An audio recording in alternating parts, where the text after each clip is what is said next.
Good evening, all. All right, so this meeting is now called to order. As this is the Public Safety Committee meeting for February 9th, 2026. I am the Chair, Yolanda McCoy from City Council District 6. At this time, I will call the roll for the members of the committee first. Okay. Councilman Spadola. Councilwoman Bracy. Councilwoman Darby. Present. Councilman Johnson. Here.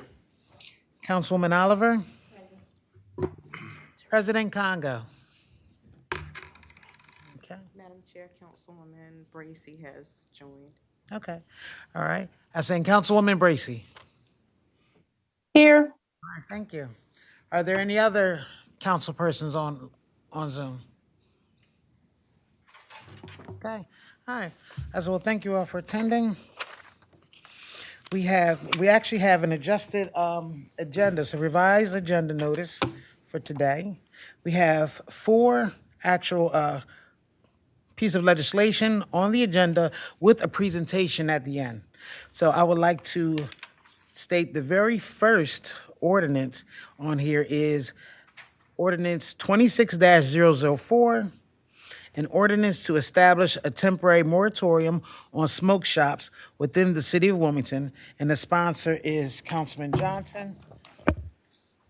Would you like to speak to that? Okay, thank you, Madam Chair. I appreciate you giving me the opportunity to submit ordinance 26004. This is a city council piece. I actually spoke to a member of the media earlier. They asked, is this administration piece or is this city council? This is this is city council. We, my colleagues sitting to my right and left, Councilwoman Oliver, Councilwoman McCoy, and others on council, this is an issue we've been struggling with for years. Those of you who know the city very well, all 8 districts have multiple smoke shops. It almost seems like every corner. In talking with our Chief Campos and our other police leadership, this issue of smoke shops has really caused a lot of issues in our neighborhoods. Not only are they providing these vape or smoke goods, but they also are providing, it's a conduit for drugs, sometimes other illegal activity, firearms trade. There's a whole host of other ills that are happening in these smoke shops.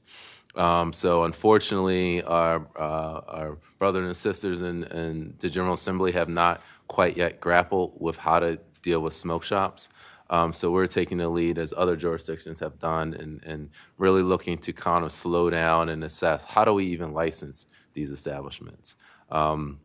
Because a lot of them are going just for basic retail licenses, which are really more akin to convenience stores, whereas they're selling all kinds of products. So this is really the intent. This is not specifically targeted at one smoke shop, but this is targeted at all of them that are unlicensed, unregulated places in our neighborhoods.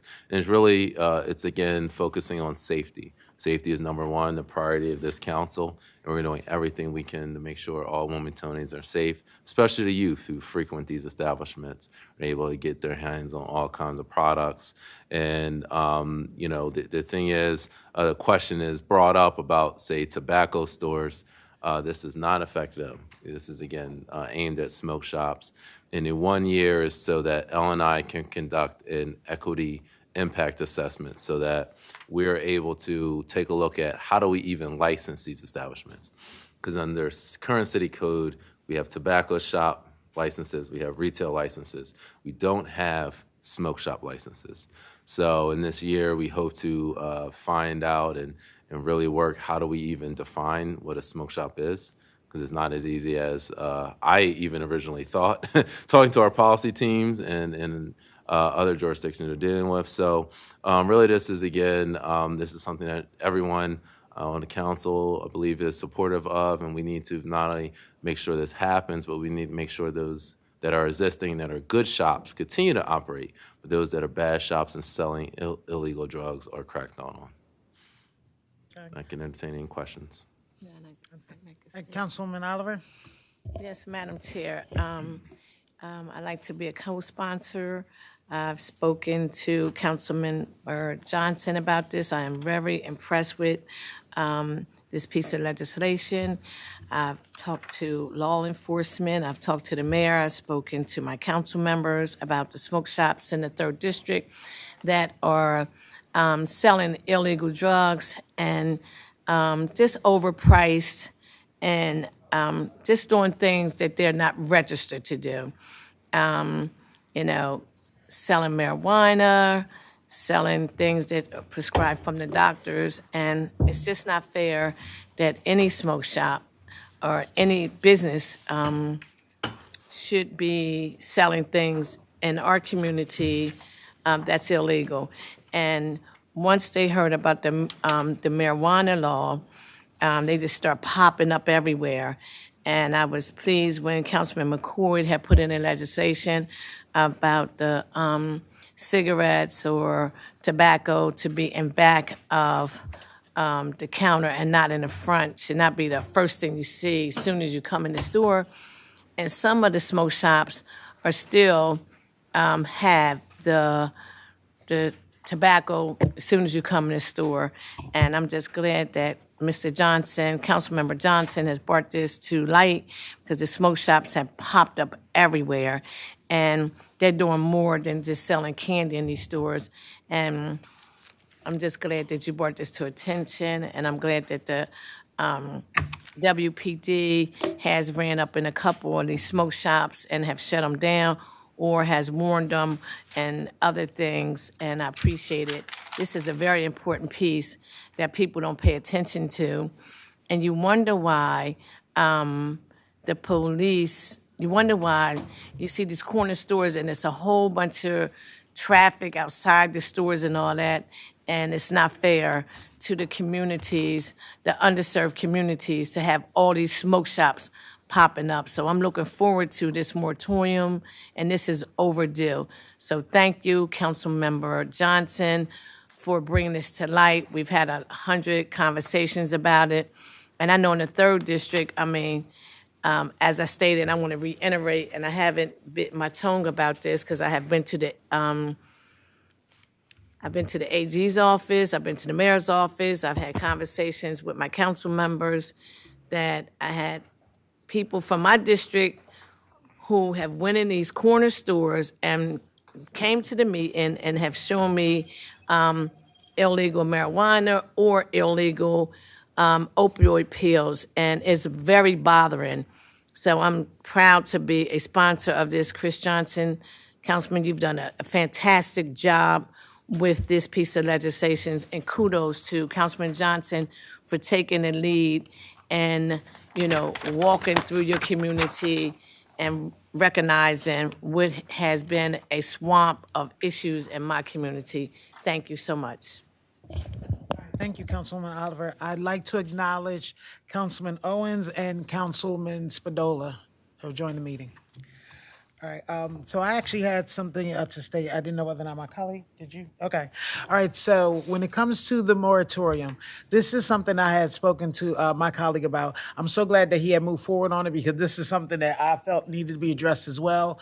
I actually had 2 smoke shops open in my district almost months after the legislation went through that we were able to legalize marijuana or the sale of marijuana within the city of Wilmington. And so what has actually happened, or what I've seen taking place, is that shops who are regularly normal retailers, who are convenience stores, have taken advantage of the fact that they now can sell these type of products.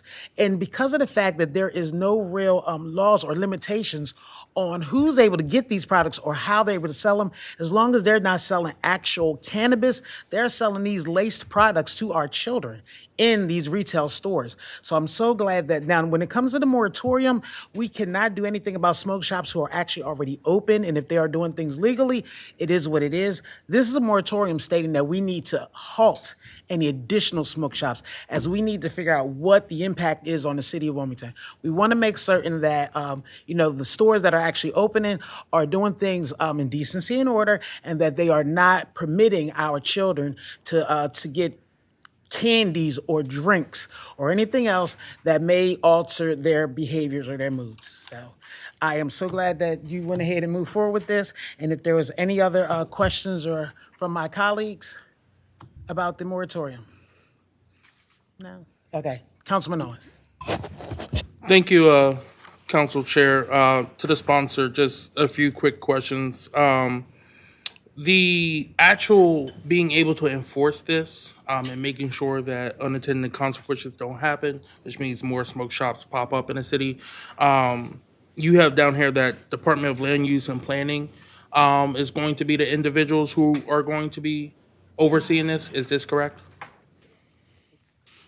Yeah, yes, please, if you can answer. Okay, so it's 1 year, yes. L&I is taking the lead in planning to try to, I guess, simply make regulations. So it'll actually fall under them, and I guess by byproduct, WPD will have some enforcement mechanism working with, the license and inspection. At least that's the way I envision it. Okay. So, Did you need to follow? yes, please. Okay. So Department of Land Use and Planning wouldn't have, it would only be L&I? That's the way I see it. L&I will be the one. So right now, L&I is responsible for all businesses in the city. So the enforcement won't leave L&I. No, I was say I can just add one correction there. Actually, planning, we would have to deal with Mr. Larkin. Yeah.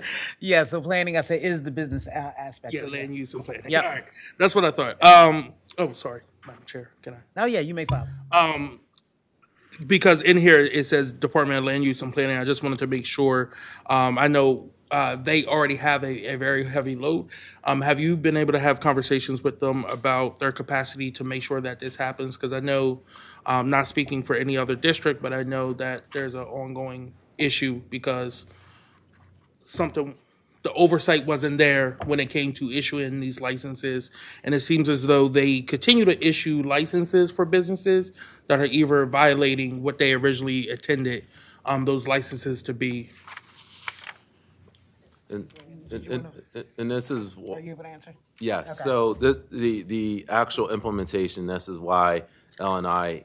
The intent is for L&I to be at the table along with WPD because obviously it's an enforcement issue, and a lot of retailers aren't even getting licenses. So it would bypass planning even in L&I, and that's where WPD steps in. And I do have some examples I'll finish with where that happened. One last. That's it. All That's right. it. No, I'll say no. Mr. Councilman Owens, go ahead. You can. I just wanted to be added as a co-sponsor. Okay, all right. And so I just wanted to add to that before we move forward, the fact that yes, planning has to be involved. When it came to the smoke shop that was actually just put in the paper and people made aware of, that was in my district, that was on Maryland Avenue. I actually had conversations with the residents who lived in the area who saw that something was happening. They saw there was a difference. I had to send that information to both Wilmington Police Department and Mr. Larkin in planning to make certain he was aware. So we cannot just run up in. There has to be an investigation to make certain that whatever that we believe may be happening illegally is actually happening. So we're not just accusing. We're making certain that these illegal things that we believe are taking place are actually taking place before anything moves forward. So that there is a planning portion of this, and it is between, now if L&I is actually helping with when it comes to codes or how we are actually putting information in when it comes to ordinance and codes, that is great. But when it comes to identifying which shops do we believe may be doing these things, we're asking the residents to get involved. If you don't want to see this happening in your area, please make us aware, because the fact is we've actually already stated that the city of Wilmington can have retail, marijuana use, recreational marijuana use. We've already passed that law. The problem is that people feel like they could take it on themselves and just do what they want now that the law has been passed, and you cannot. You have to have the licensing through the commission, and that's what we're trying to make certain happens. And I don't know if Chief wants to chime in. Okay. All right. I said, well, before, all right. I just wanted to ask you, did you have anything to say before I open it up for the public? Yes, thank you, Madam Chair. All I can add to it is that it is a real issue, in the city of Wilmington throughout every neighborhood. We've seen an increase in it. To Councilman Johnson's point, some of these individuals don't even have licenses. They just set up shops in certain places. And we've experienced some on Maryland Avenue, some on Lancaster Avenue. There's other ones throughout the city as well. And we're going to continue to hold them accountable because one thing leads to another. Sometimes they open up something where it's legitimate, where they want to have a convenience store, and they circumvent the system by now including other smoke products that is not intended to their original license. So we've been working with the community. We've been working with Director Larkin as well to make sure that we hold these folks accountable when it comes to operating these shops. Okay. Thank you. Thank you. All right. Thank you.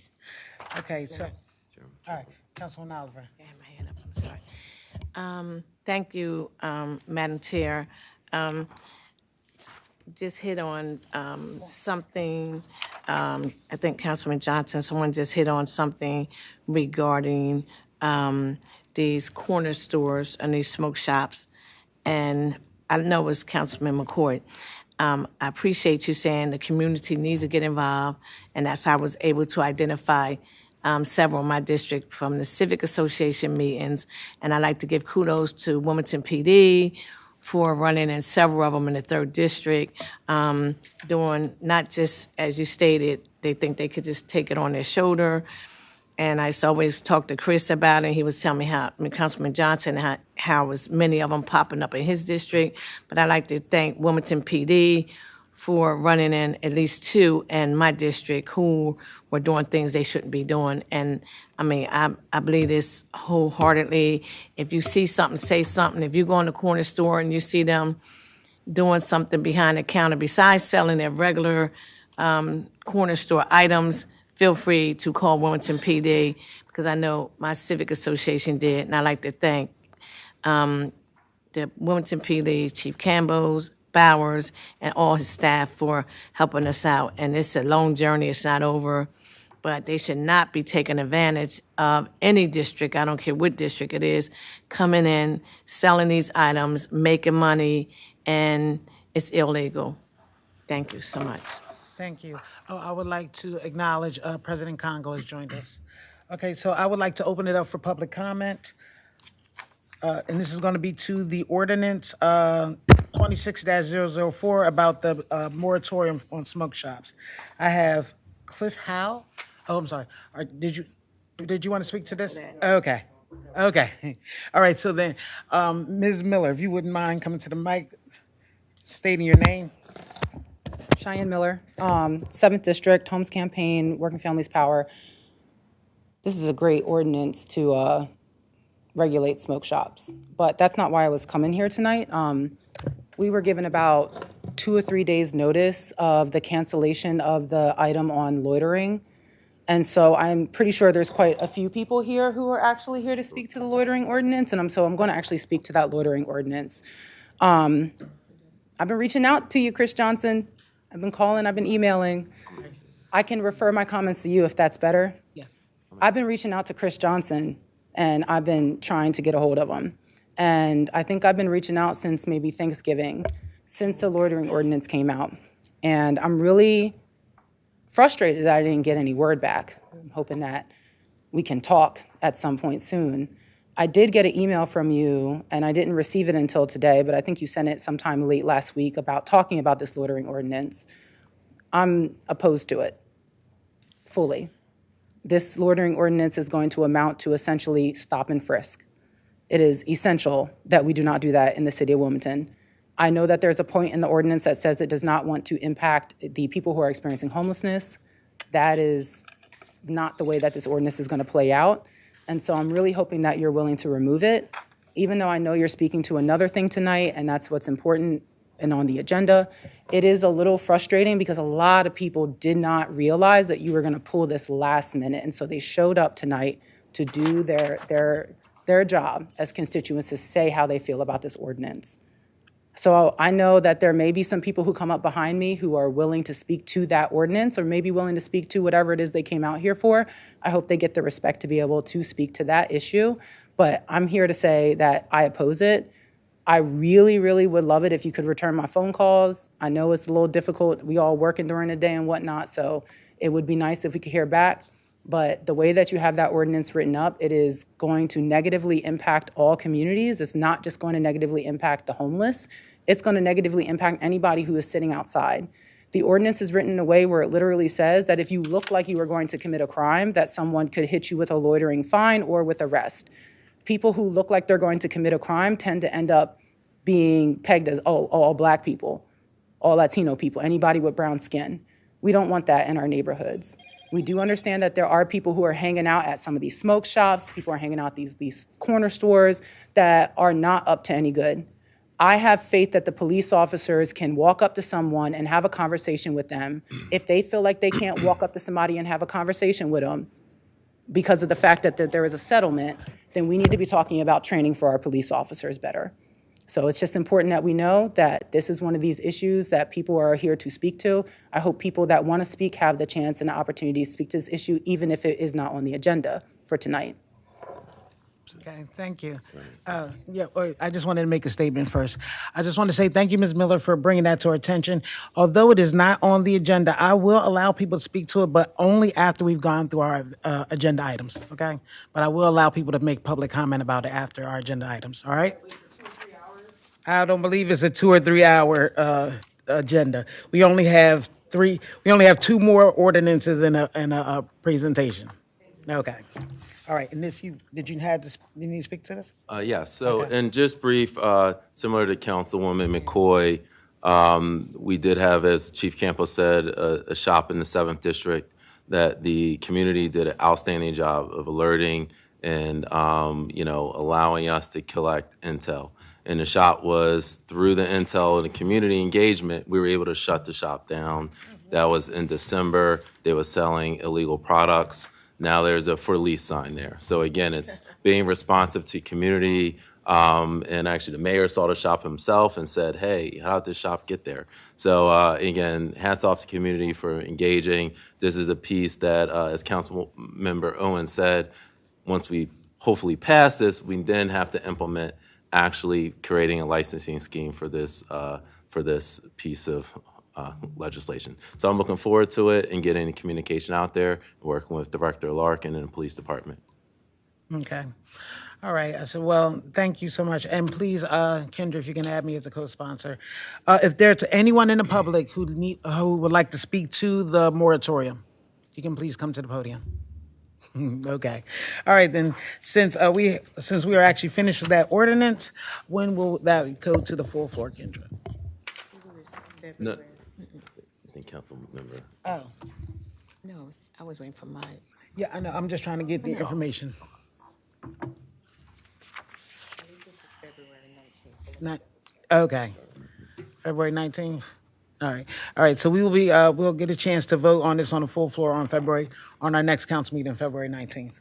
Okay, now, Councilman Johnson did withdraw his last ordinance, and we will get a chance to speak public comment. We'll get a chance to speak to that. So we're going to change up, and we're going to give Councilwoman Oliver we're going to give her an opportunity to talk about her resolution urging the Delaware General Assembly to address porch piracy.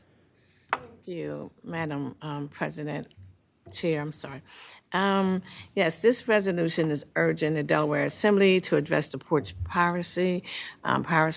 It's because I've had at least, at least 30 calls and meetings on Civic Associate meetings on the Northeast area and the East Side, taking individuals, residents' packages off their porches, and it has become, I put in a piece of legislation a little while ago, but it has become increasingly disturbing how individuals have constantly become even bolder with people who have door cams, and they're still just taking them. And it's not fair that homeowners who don't have time to go to the post office, wherever they work, they wanted to come to their homes, and individuals are just taking their packages, and they're coming to the meetings physically showing individuals with masks or hats on, taking their private medicines and whatever it is. I like to speak that stolen porches throughout the United States results estimates losses of 15 billion and 22 million in losses from retailers.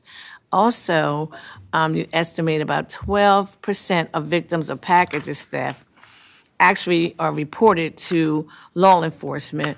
4% of victims' packages are not even ever recovered.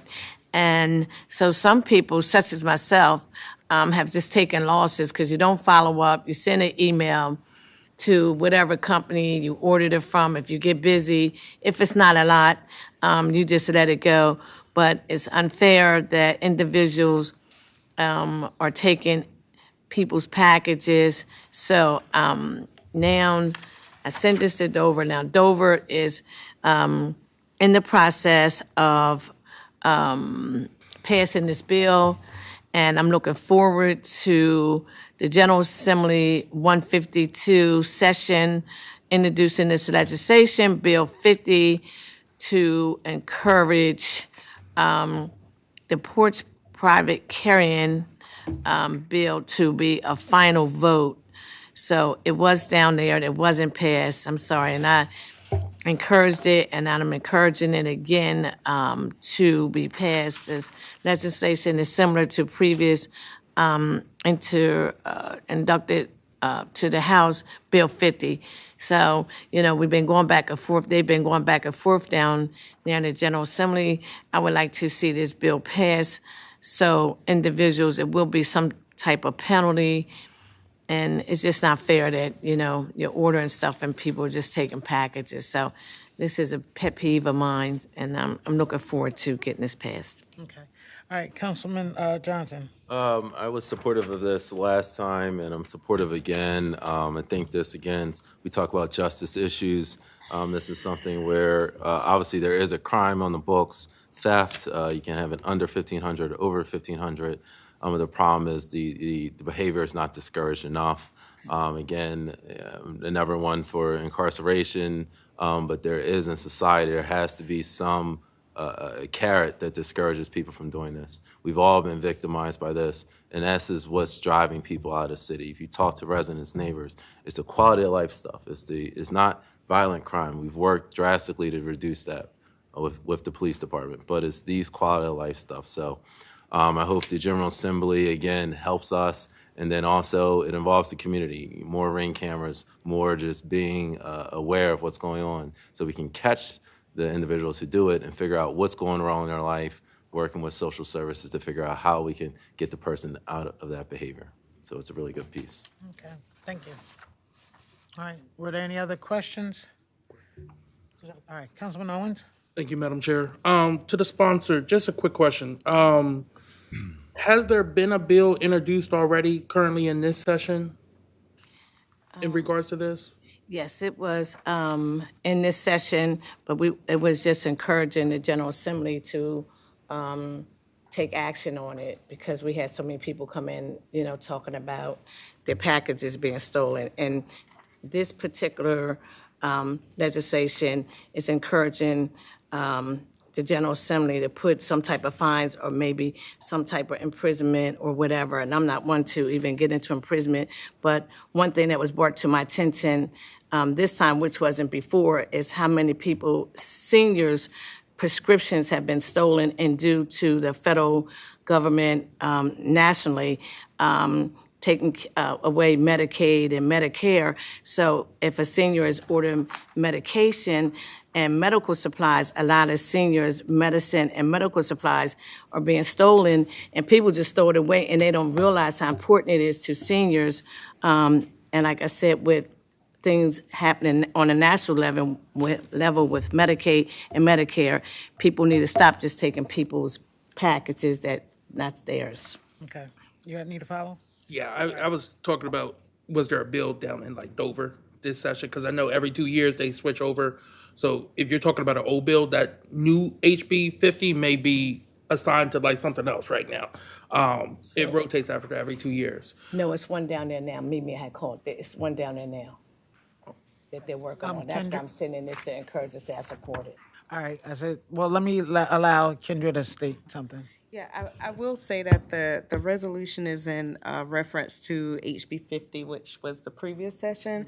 It was heard in the Public Safety, Homeland Security Committee, and then it just kind of left off there.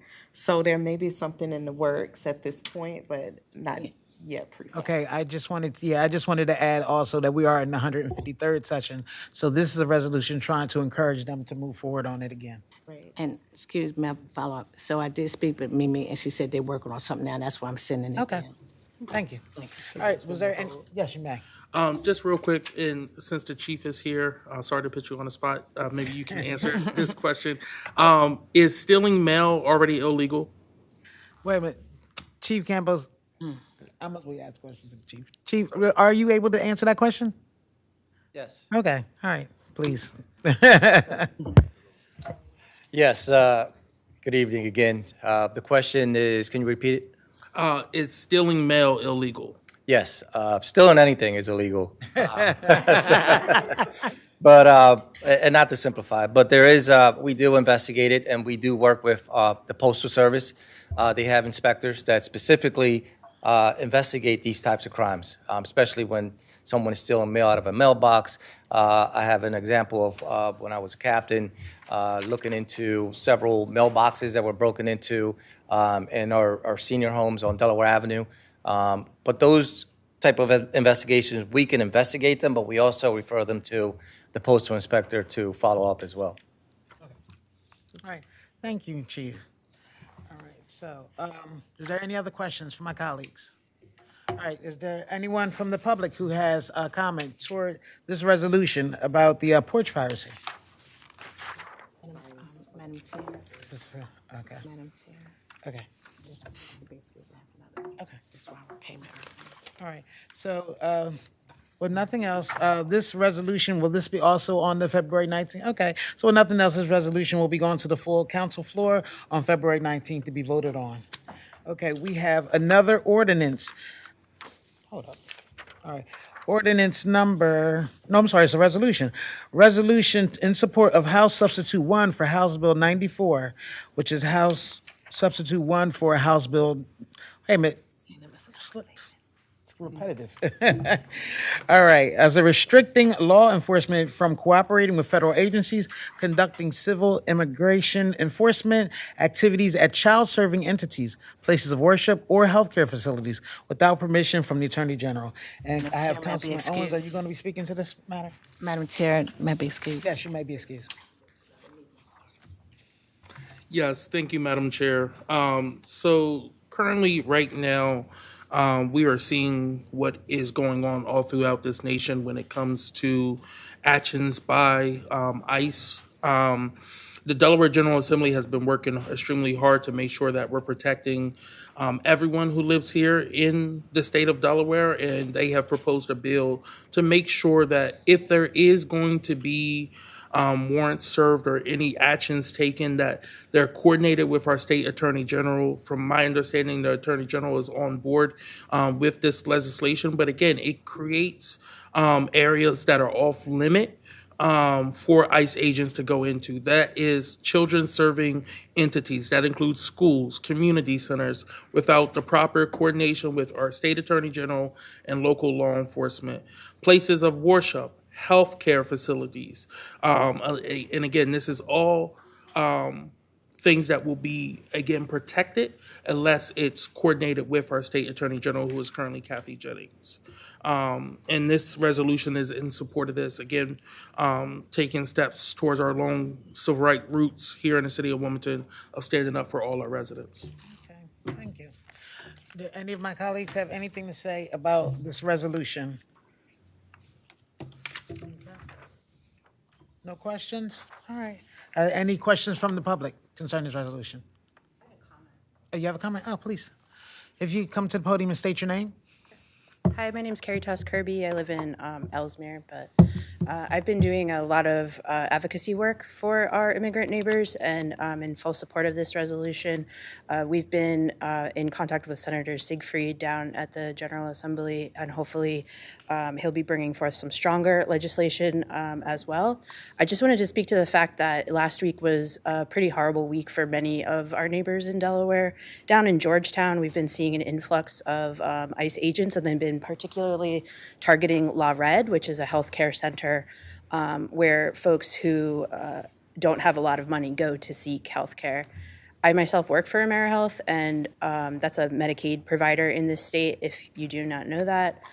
Many of my clients are afraid to even leave their homes at this point, so pass this resolution, go for it, protect people who don't have any other means right now. And in that, I guess, same vein, I would just also like to call back to Ordinance 25072, which got pulled from the agenda. Both of these issues are related. If you continue to criminalize poverty and criminalize the unhoused by passing amendments to ordinances that we already have on the books, it's not going to go well for our neighbors. So in full support of Owen's resolution, of your resolution, thank you. I really hope General Assembly passes that soon. I know it's been a busy session. Thank you. Thank you. All right, was there another public comment to resolution? Hold up. What is it? I don't have a number on it. To the resolution for HS1 for HB 94. My name is Mimi. I live in District 1. Yeah. I want to speak in support of HS1 for 94. Protecting our children is very important to me. I have a son in First State Montessori. I work at First State Montessori. I've heard from my son that he's worried about some of his friends there. Kids should be able to go to school without their families living in fear, without their kids being afraid that no one will be there when they get home. People should be able to get medical care and show up to their places of worship or their community centers without worrying that, well, asking for help could put them at risk. Community trust is part of public safety, and this resolution is the type of compassion that should always be on the table. So please keep 25072 gone for good, and don't drag the city back into that mess, but please pass this resolution supporting HS1 for HB 94. Thank you. Thank you. Is there any other? Yeah, if you please come to the podium and state your name. Hi, Councilmember McCoy. My name is Brandon. I'm here to talk about the resolution, House Substitute 1 for House Bill 94, and encourage all the city council members to support that ordinance. Right now, it's a scary time. We're seeing the federal government violate people's rights, people's Fourth Amendment rights. And so I wanted to make that clear. I also didn't receive notice that the item 25072 is off the agenda, and I just want to speak in opposition to that ordinance. As the ACLU of Delaware already explained to the councilman in February 4th, it's unconstitutionally vague. It gives officers broad discretion to decide who is loitering, including people who can't immediately explain why they're in a space, who don't have identification, or who try to leave when an officer appears. And courts have repeatedly ruled that this kind of vague standard invites arbitrary and discriminatory enforcement. The ordinance also raised serious concerns about excessive fines and fees, the right to travel, and warrantless stops. Delaware has already faced litigation over similar loitering laws, and the Attorney General has already instructed the chief not to enforce the loitering law. Passing a nearly identical ordinance exposes the city to unnecessary legal risk and expense. If the concern is about drug dealers, if the concern is about people who are committing crimes, we already have laws that make drug dealing, drug possession illegal, and police can arrest people under the existing code when those laws are broken. So this ordinance doesn't address criminal activity that I know we're going to hear. It expands police's authority to punish everyday lawful behavior like sitting, standing, resisting, or walking slowly. And most importantly, this law would disproportionately harm unhoused residents, people with disabilities, and communities of color, people who are more likely to be questioned or punished simply just because they're in the public and may not have a reason to say that they are. So I urge council to withdraw Ordinance 25072 and actually focus on solutions that are constitutional, effective, and rooted in dignity and not criminalization. If it's about money, the city transferred $10 million to Widener University to renovate the MBNA building. So $10 million you had to pull for that. You could also fund equally permanent supportive housing, supportive services, so people who are experiencing homelessness can get the support they need. Thank you. All right, thank you. going to make a comment because I wanted to hear from people when it comes to the House Substitute 1, House Bill 94. But if you're going to sabotage this to talk about the other item, please, if you can allow Chief Campos to make his presentation so that he can move forward, and then we can go ahead and hear everyone who has something to state about that bill that we're holding, because we do want to hear from you. Okay? All right, so if you want to speak to House Bill 94, just House Bill 94, please come up. Was the Thank public you. comment done for the, okay, sorry. Yeah, this is just for the House Bill 94.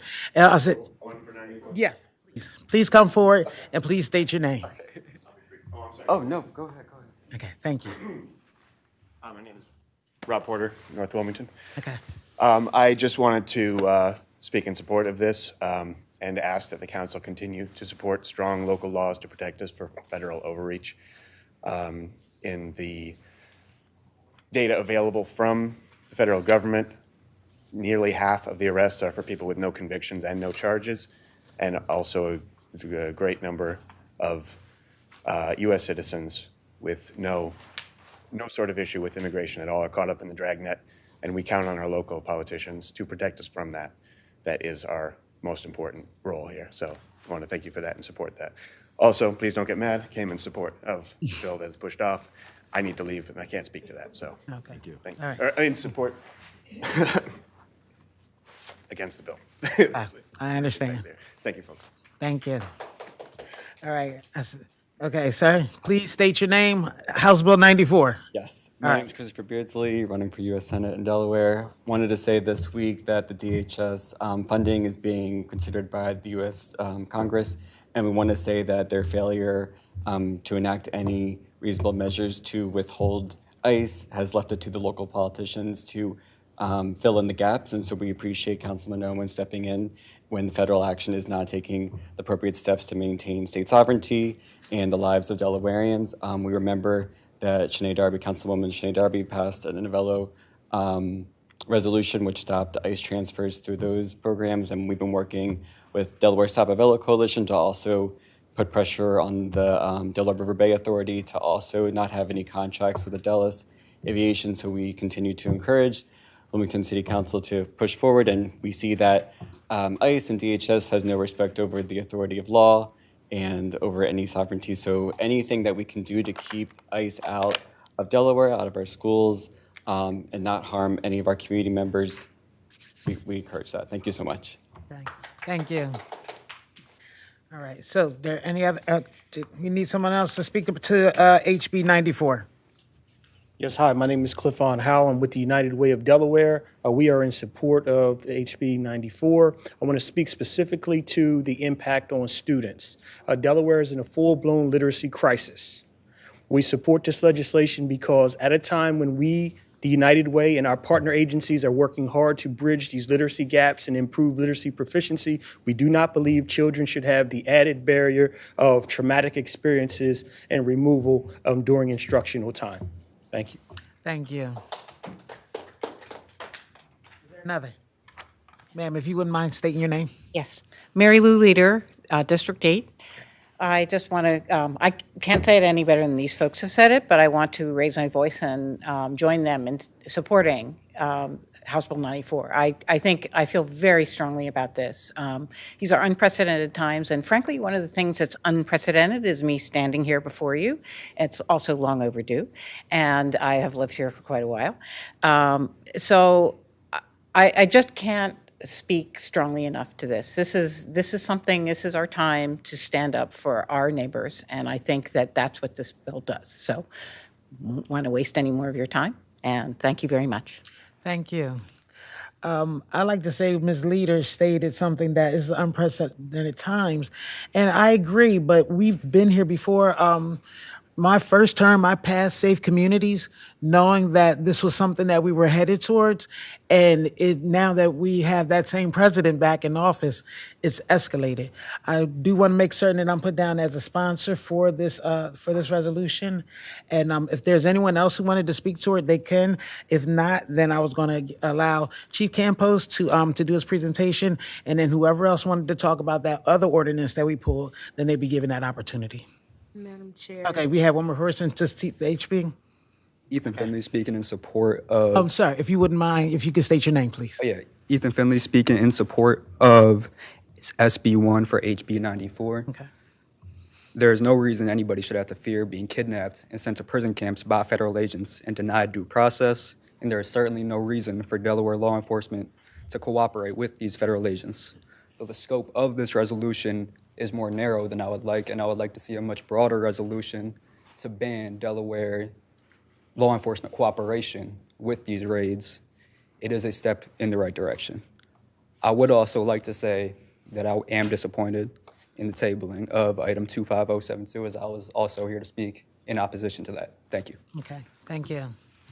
Madam Chair, I believe somebody was Adam was registered online to speak, but I'm not sure if he's still on. Okay, Zoom. Adam. So, Adam, are you still with us virtually?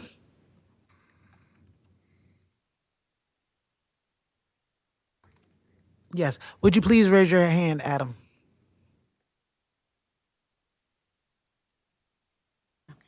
Is he on there? Okay. Yeah, I won't belabor the point. I think we all understand for HB 94, we got further to go. We need to bring down the legitimacy of this group of kidnappers, but that's a different conversation. I won't belabor the point though. I think people have gotten across perfectly. Thank you. Thank you. Okay, so if we're... I want to be added as a co-sponsor as well, Madam Chair. Did you get that? All right. Yeah. Okay. All right, then, if you didn't have any other words for Councilman Owens? Again, just thank you everyone who gave public comment. Thank you to both Councilwoman McCoy and Johnson for co-sponsoring. There was one point made. I do know that the state has already passed and signed a 287G agreement ban here in the state of Delaware, and I know they're working on some other legislation down there that we'll be working with them on. And again, this is all about making sure that we keep our moral compass as a city. Thank you. All right, thank you. Okay, so that finishes our legislation. We're going to allow Chief Campos to give us a, well, I don't know whether or not we have a presentation, an actual PowerPoint, but we're going to talk about the year-end report for 2025. Yes, Madam Chair. Good evening again. Good evening. And thank you.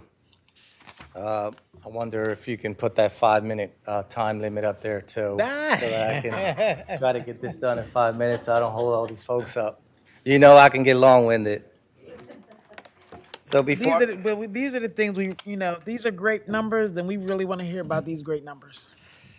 Thank you. So I'm not gonna read this report verbatim, line by line. I think everyone can go online, and if they can't, we can get them a copy of the annual report. Before we begin, though, I just want to thank you, Madam Chair, as the Public Safety Chair, for your support and your confidence in me each and every day. I know we speak quite often about a lot of things that happen in the city, and I always look forward to those conversations. I also want to thank for the support of City Council members as well, Councilman Owens and everyone that's online, President Congo, for their continued support in me leading this city. From a public safety standpoint. I also want to thank my great mayor, John Carney. I almost called him Major. Mayor John Carney for his support as well throughout the year. And also, and just as importantly, if not more importantly, this community that is behind me here in this room, as well out there in our neighborhoods. So we are proud to share our year-end crime statistics for 2025, which reveal a significant sustained reductions in crime in Wilmington. Last year, we reported the lowest number of shooting incidents in more than 2 decades. 2025 saw 64 shooting incidents, with the next lowest number in recent history being 54 incidents in year 2003. And before I move on, I just want to say that, we speak on these numbers, but we understand that there's person behind each and every one of these shootings, behind each and every one of these homicides. Statistics, everyone wants to hear them, but I understand how important it is to make sure that we continue to drive these numbers down to our goal of 0. And we'll continue to work hard. We'll continue to work with our community to do that. So we call it progress, not a victory lap. When we analyze these murders and shooting incidents, we are seeing a continued reduction in the share of incidents that are related to group violence. We continue to see a significant share of incidents that are domestic in nature or related to a fight or altercation. And these decreases, 17% in shooting victims and a 20% decrease in murders occurred in 2025 when compared to the prior year. In 2025, we also saw an 8% reduction in overall major crime categories, which include murder, rape, robbery, aggravated assault, burglary, felony thefts, and auto theft. We even saw continued reductions in misdemeanor thefts like package thefts, which we talked about earlier, and thefts from vehicles, which we know these are crimes that are just as important to the person who is experiencing it. Everything matters, as we say, at the police department during our staff meetings. We also saw a 14% reduction in these misdemeanor crimes compared to 2024, a 52% reduction when you compare that to 2017. And why do we say 2017? We go back to 2017 because that's when we started our CompStat methodology, the accountability, working with our partners, having just about daily meetings with our staff and our other law enforcement partners and nonprofit organizations. Why are these crimes continuing to drop? These results are no accident, and they aren't surprising. They are the result of all of our proven crime reduction strategies, which include community policing. And we talk about, and one of the things that's just as vital, if not the most vital, is those relationships with our residents. Going to those community meetings, hearing what is affecting these neighborhoods on an individual and neighborhood basis. We know that every neighborhood in the city is experiencing different things, and everything is important to them. So we send our community policing officers to these neighborhood meetings to make sure that they listen, formulate, and work together to solve a lot of these crimes. They're also the hard work and reflect the dedication of our police officers. We also owe great gratitude to all of our local, state, and federal partners, including the Department of Justice and the United States Attorney's Office that we spoke about earlier. Again, our community is also a big part of these crime reductions. Our residents continue to work in partnership with our police officers, and we collectively make our neighborhoods safer. Being that I grew up in this police department and working with you, Madam Chair, and Councilman Johnson, a lot of our residents have my phone number, and they call me directly when they have something that's important to them or something is happening. So it's that accessibility that really, really makes a difference, and that's why we provide our community policing officers a city phone as well, so that they can have that one-on-one conversation with folks. They don't have to call the police department when they're having those long-term issues. They can have those conversations and work together to try to solve. So we'll continue to do that as we move forward. I talked about the CompStat methodology, which is an accountability piece, making sure that I'm held accountable to everyone in this city, to include the mayor, council, and our residents. District integrity, we assign our police officers each and every time they come to work to the same neighborhoods so that they get to know the conditions of that neighborhood and what's going on. When you start moving people around, it's unfair to those police officers, and it's not a great service to our residents because they don't get to know each other, and that's really, really important. We lead our police department through intelligence-led policing with technology. We are involved also in GVI, Group Violence Intervention, which is a social aspect to try to get folks who are involved through their own arrests or through their own incidents that occurred to them to try to get them out of a life of crime. Very successful program. I could probably sit here and talk about this program all day, but I'll move on. So we also have enhanced GunStat, and GunStat is when I meet It's very unique. I meet with the mayor, the Attorney General, Kathy Jennings, the U.S. Attorney, Ben Wallace, our staff, our investigators, prosecutors from both sides of the aisle, whether they're state or federal, Division of Family Services, the secretaries there as well. And we talk about each and every individual that's been arrested with a firearm. And that's to hold these folks accountable, but also to hold ourselves accountable, right? In the past, what we encountered was that we would arrest the same individual over and over for carrying a firearm illegally, illegally possessing a firearm, sometimes 3 or 4 times before that individual even went to his first trial. So we had to do something differently. And being in this room and talking about these arrests not only holds the person accountable, but also holds each and every level of the court system as well. So moving on to our law enforcement partnerships, we have intelligence meetings. We know that crime is just not unique to Wilmington, obviously. And folks who are involved in this type of criminal activity are going to cross jurisdictional lines. They're going to cross into Ellesmere. They're going to cross into Newport. They're going to move down to where the county's jurisdiction or state police. And we got to have those conversations to be able to solve these issues quickly so they don't turn into more victims. And that's very successful as well. So I thank them as well.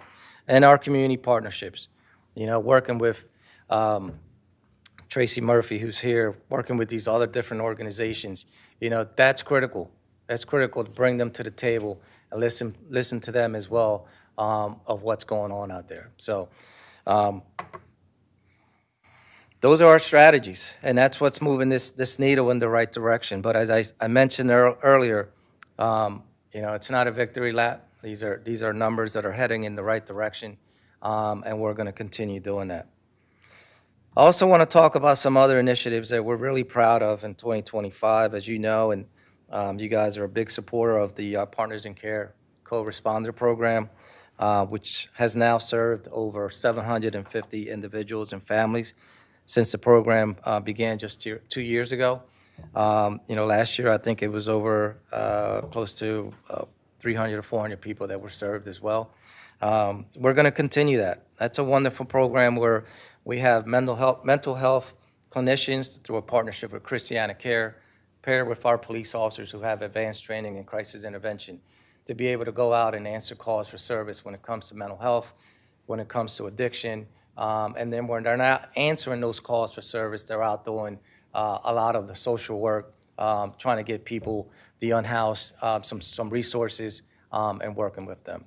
It's not always successful, but we don't give up. We continue.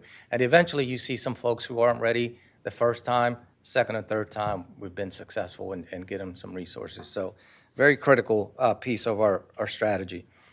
Our strong partnerships with our social service, public health, and community support organizations through our weekly community outreach walks and monthly community resource fairs.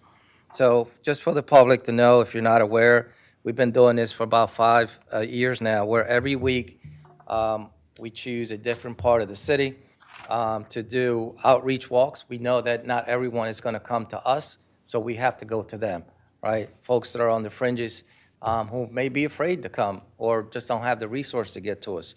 We partnered with, I think it's over 45 partners now, 45 or 50 partners who we're going out there and doing that outreach walk, whether it's the West Side Health and others going out and providing these services to these folks.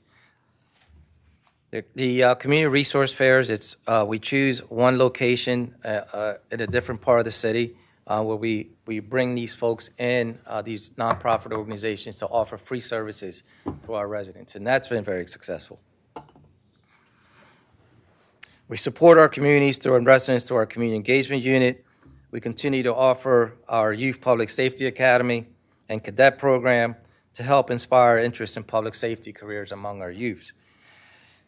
The Public Safety Academy began a few years ago, and every year we take about 30 to 35 kids from the ages from like 13 to 17, and we put them through a 2-week academy where they learn about everything from law enforcement, fire safety. It's a partnership with the fire department as well.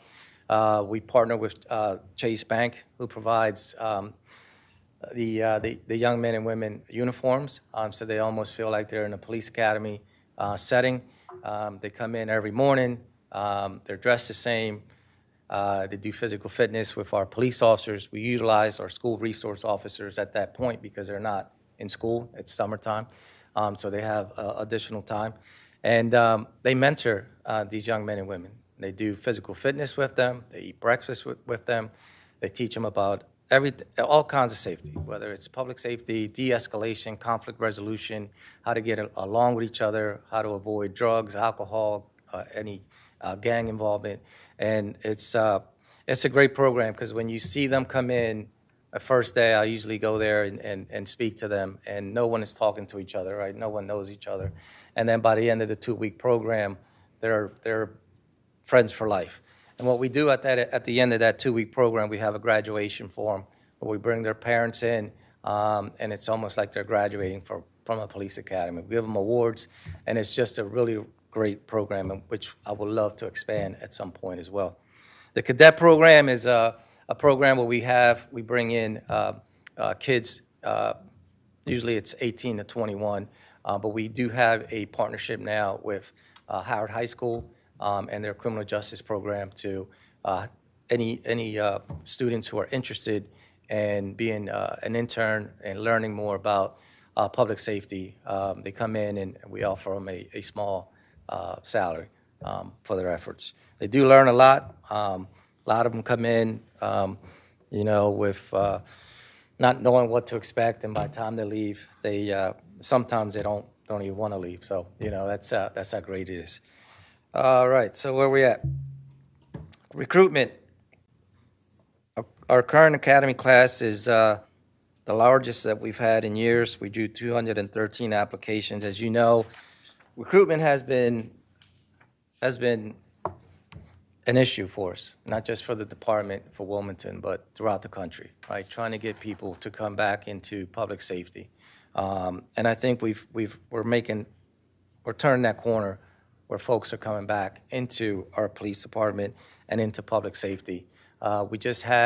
We have a police academy class that's graduating February 26th, and we're currently closed the process for our next academy that begins in July, and we received over 313 applications.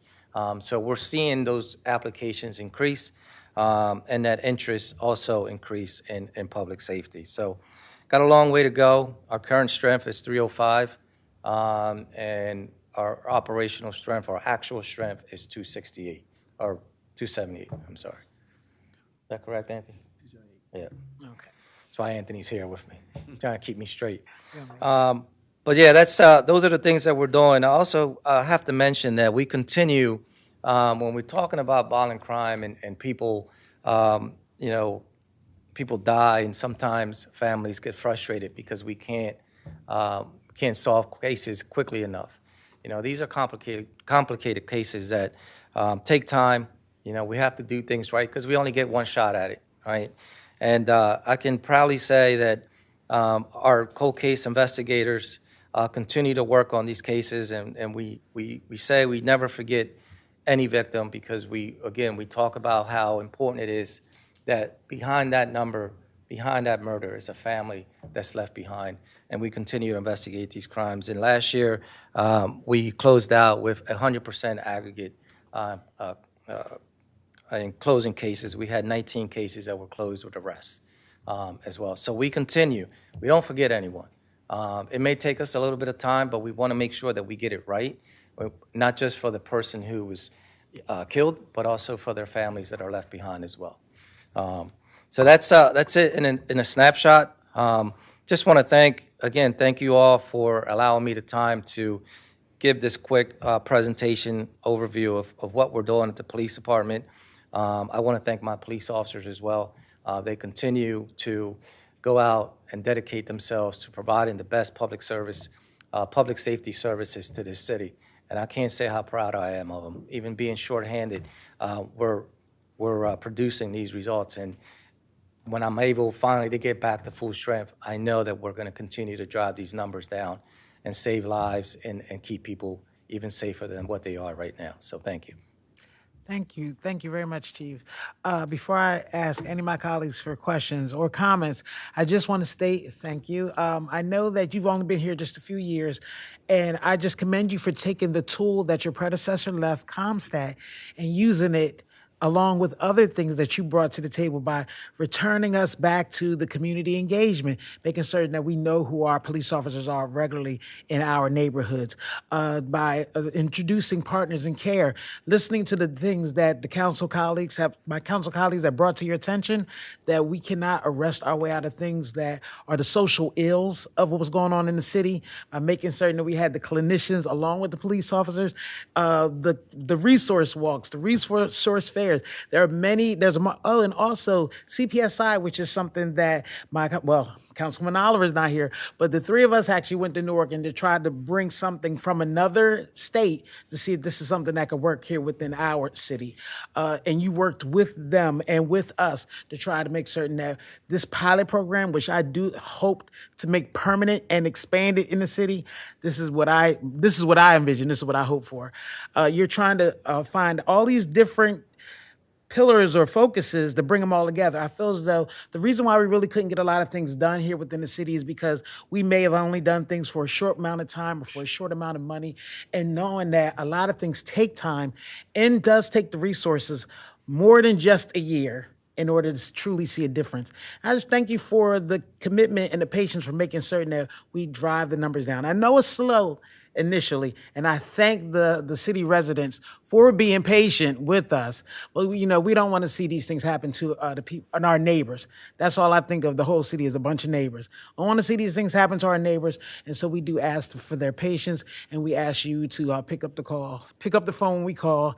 I thank you for being visible, because people do know who you are, and they see you and the community engagement officers, and they know who to call. So, I didn't know whether or not my colleagues had other things to say. Councilman Just Johnson. briefly, Chief, I know because we used to walk Sector 3 on the west side. You had me and Council Member McCoy and part of the 8th District, and this is outstanding. This is a true blessing.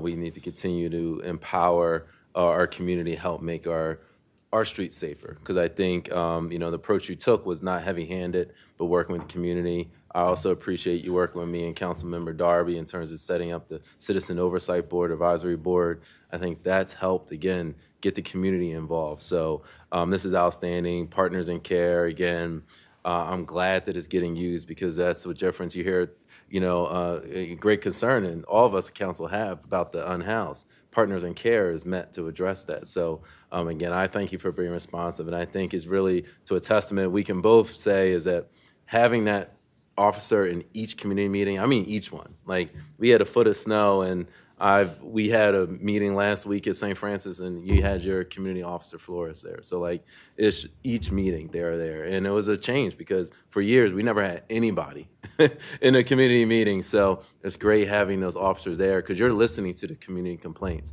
besides what we're relaying to you on a daily basis. So thank you, thank you, thank you.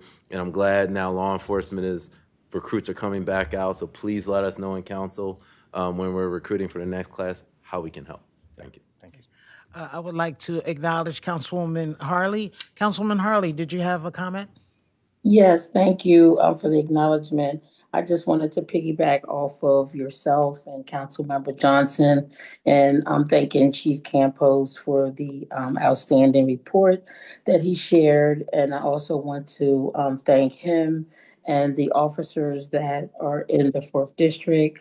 I have been getting a lot of great feedback and positive feedback regarding the residents knowing their officer, the officer that comes to the Southbridge Civic Association is always there, very engaged, and also the officer that tends to come to the Eastside Civic Association meetings as well. So I just wanted to just say thank you, and I want us to continue to work together, and please let us know, the council members, whatever we need to do to continue to work together to improve public safety in our communities here in the city of Wilmington.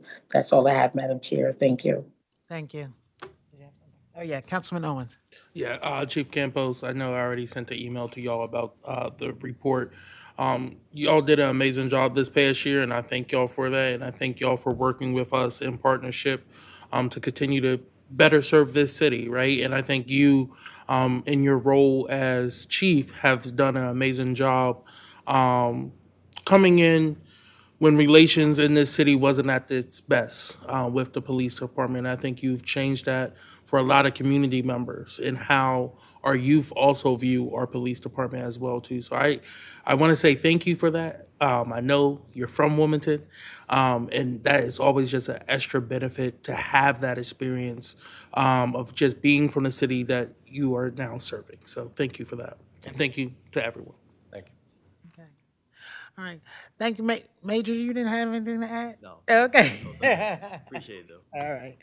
All right. So that actually I will let that conclude the presentation. We all know how to get in contact with Chief Campos. I do hope that all of the leaders that are within the city of Wilmington do know how to get in contact with their chief or their sector captain. If not, reach out to your council person because they do have the numbers to be able to reach that person for you because I know my person was blowing people's phone out. I said they have really good relationships with them. And also, congratulations on the recruitment because I do see that we have an increase in recruitment and that may be more to the environment, the change of environment, that people are less, they were reluctant at one point and now they feel a little bit more engaged and want to do something for their city. So congratulations on the altering of the environment and making people feel a little bit more welcome and included. Okay. Thank you, ma'am. And if I could just say, I know I went pretty quick through this. There's a lot of wonderful stuff in this report of other things that we're doing. So if anyone wants to review the report, it's available online as well. So okay. Thank you. On our website? Yeah, it should be on the City of Wilmington. Yeah. WilmingtonDE.gov? Yeah, I'll make All sure. right. It should be on there, so I'll make sure when I leave here. Okay. It's on there. All right. If not, we'll get it on there. All right. Thank you. Thank you. So now I will, if you wish to go, you are permitted, or you can stay, and you can get a chance to hear what people are feeling when it comes to the. Thank you. Okay. Wait a minute, Wilmington Police Work Communication. Who's this? There is someone with a comment for. Oh, about this. Okay. All right. They're online. Yes. Okay. I have a public comment about this. Jim, can you please raise your hand? Hello, can you guys hear me? Yes, we can. Awesome. Yes, I wanted to thank the police chief and everyone in the police force for their continued service. I've read the report. I actually still have it up. Everything looks pretty nice. And I live in District 3 and lived here for almost 2 years now, and I have noticed that the city has felt safer. I just wanted to point out a potential for community outreach. I volunteer at St. Andrews and Matthews for their Code Purple events quite regularly, and we had a lot of Code Purples up this month. Mm-hmm. And I was thinking if the police officers or the outreach groups that they have might be able to come by and volunteer for those events or just drop off some food, say hello to everyone. Might be a very good opportunity for them to reach out to the community. Besides that, I think that should be pretty much it for me. Okay. Thank you so much, Jim. All right. Yes, ma'am. Yeah. And if you wouldn't mind, please stating your name. Yes, hi, Pamela Salam from the Southbridge community. Okay. Thanks for letting me come up. I do have to run out to a meeting, but I do want to say, great report, good numbers, great information. I am a resident of Southbridge, and our community officer, David Schultz, is the best. And he's very concerned, and I have sent to his superiorities the work that he and others have done in the community. Which just leads me to the fact I just task your fellow men to, when we think about building ordinances and building laws to address a certain problem, that we reach out to the sources that are willing to have a much more positive impact and be a lot more caring to the population that may appear to be a problem, which we understand may not be a problem, but that the city of Wilmington has a host of other problems, much larger than the smaller problems that be addressed. So I just task you and your cohorts to focus on working collectively with the community as opposed to just what it appears, just with Wilmington PD and City Council. I'm sorry, I do have to go. Thank you. Thank you for your comment. Okay. So, all right, so, okay. I'm sorry? Before, once you. Oh, yeah. No, I've actually stated, if there's no one else who has public comment about the presentation, I am going to state that we are now leaving the agenda, and we're going to give a chance for those who came to speak to the other ordinance that's actually been pulled. If you had anything to state before that. Yes. So first, I just, Councilman Chris Johnson here, just to try to just level set what I'm here to do. I'm here to listen. This is something that I've been shopping this across the city. So not just tonight, but this is something that I've discussed in civic association meetings. And I've addressed it with WPD. We've had meetings with the AG's office. So the stakeholders have been engaged already. So this isn't just out of the blue. And this is really a culmination of kind of a vetting process. It's not perfect right now, and I'm here to listen and make it work. But this is something that's not just coming up. It's something that's been something that's necessary because its current status is that right now there is no loitering ordinance. There is nothing actually preventing people from impeding the sidewalk. And this really comes from a place of love and understanding in that, as council member said, McCoy and also Chief Campos, we were the ones who brought Partners in Care in the city. We were the ones that brought CPSI. We were the ones that brought community oversight. So if you were to question anybody, I am certainly not the one. She is not the one. We've been on the side of progressive justice for a long time in terms of most of the justice reforms in this city. So even body cams, going back to there, implementing that. I actually wrote the first directive for body cams. So people should learn their history when you possibly question what our motives are. Our motives are strictly safety. And what we get is we get calls, say there's, especially in the summer, I have a shop near Judy Johnson. There's an elderly lady that calls all the time because there's young men that stand in front of the corner store and they end up in front of her property. Guess what? Under the current law, there's nothing the police can do. Community engagement officer can't do anything. They're not breaking the law. They're standing there, but what is it to do? She calls repeatedly. There's nothing I can do. So it's, stories like that break my heart and motivate me that we need to do something. So this is, again, it's a work in progress. We're going to get it right, but there's a way to address that issue and a way to, of course, protect constitutional rights, protect everyone's freedom. I'm certainly for that. But we do need to be able to move forward as a city and have something our police officer can say is say, look, you got to move. Like, you're not doing anything that is benefiting the neighborhood. You're impeding the sidewalk. If there's somebody in a stroller or wheelchair they can't get past, this is a situation in which this is the genesis of. So I just wanted to kind of level set that for the public. I haven't spoken out much about this, and I will be speaking out. We're going to be hosting further events throughout the city, large-scale events where you all are invited, because I want to listen. I want to get this right, and we want to make sure, number one, it's legal, and number two, it works for the community. Again, everyone's input is important, from the advocates to the churches to the convenience stores, business owners. Everyone is important in the city, okay? So I just wanted to let everybody know we're taking notes. We're here to listen and continue to get this right, okay? All right, thank you. So I can actually go down the list. I did get a list of people who have signed up for the for public comment, and I do have a list of people who are on the Zoom. So I can just go down the list and see whether or not people are still wanting to. Did you have something? I'm sorry. Oh, Councilman Harley, did you have a comment? Oh, you're muted.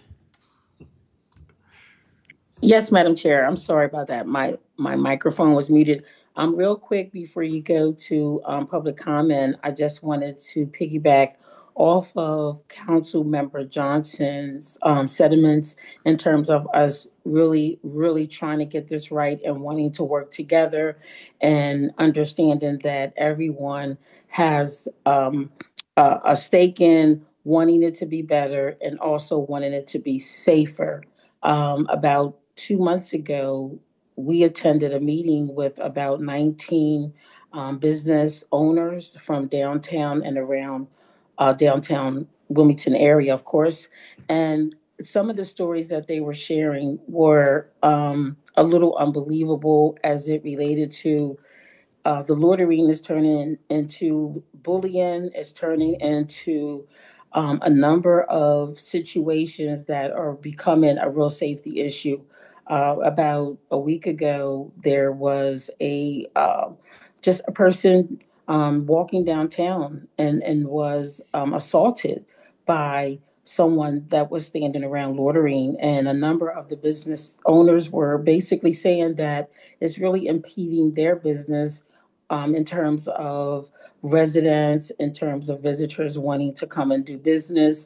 And I feel as though everyone that's being impacted should be considered, and we have to listen to everyone. And again, Councilmember Bracy was there, Councilmember Oliver was there, because of course, the downtown parts of downtown is the third and the fourth district. And these were business owners that have been around for a while, some older, some newer businesses. And I just wanted to make sure that it's on record that they had major concerns. And it's not that they are saying, hey, they don't want the individuals to be downtown. They just want some respect in terms of the proximity to their businesses and hopefully not asking customers coming in and out for money. So I just wanted to share that before you move on. Thank you, Madam Chair. All right, thank you, Councilman Harley. Did you have anything to add before I start? Okay, all right. So with that being stated, I'm going to go ahead and start from the top, and I'm going to alternate back and forth. So, Mr. Howe, you're still here. Okay, if you wouldn't mind, and you can still state your name again. Thank you. I'm Cliffon Howe. I'm with United Way of Delaware. As there is no active ordinance, I'm going to speak to behaviors instead of actual legislation. The United Way of Delaware opposes any legislation that would criminalize the impoverished and also criminalize the unhoused. These are two of the most vulnerable populations in Delaware and two of our substantial target populations for services. We ask that you keep that in consideration as you do the deliberations of the business of the city. Okay, thank you. Thank you, Mr. Howe. All right, if I can get Ariel Peoples on the virtual, can they please raise their hand? Ariel Peoples there, still there? Okay. Ariel, can you hear me? WITN has to cross her over. Oh, no, that's somebody else. She's not there? No, I don't. Okay. All right, how about Becca Cotto? If you can please raise your hand. Hello? All right. Thank you, Ms. You can hear me? Yes, we can. All right. My name is Becca Cotto, and I am here doing comment on behalf of YWCA Delaware. We have a shelter at 8th and Madison. So as I'm listening about people being in the way, just the way that we're talking about them as if they're not people, impeding a sidewalk like these. And I understand, I've listened to the businesses, and some of those stories are really bad. They really are.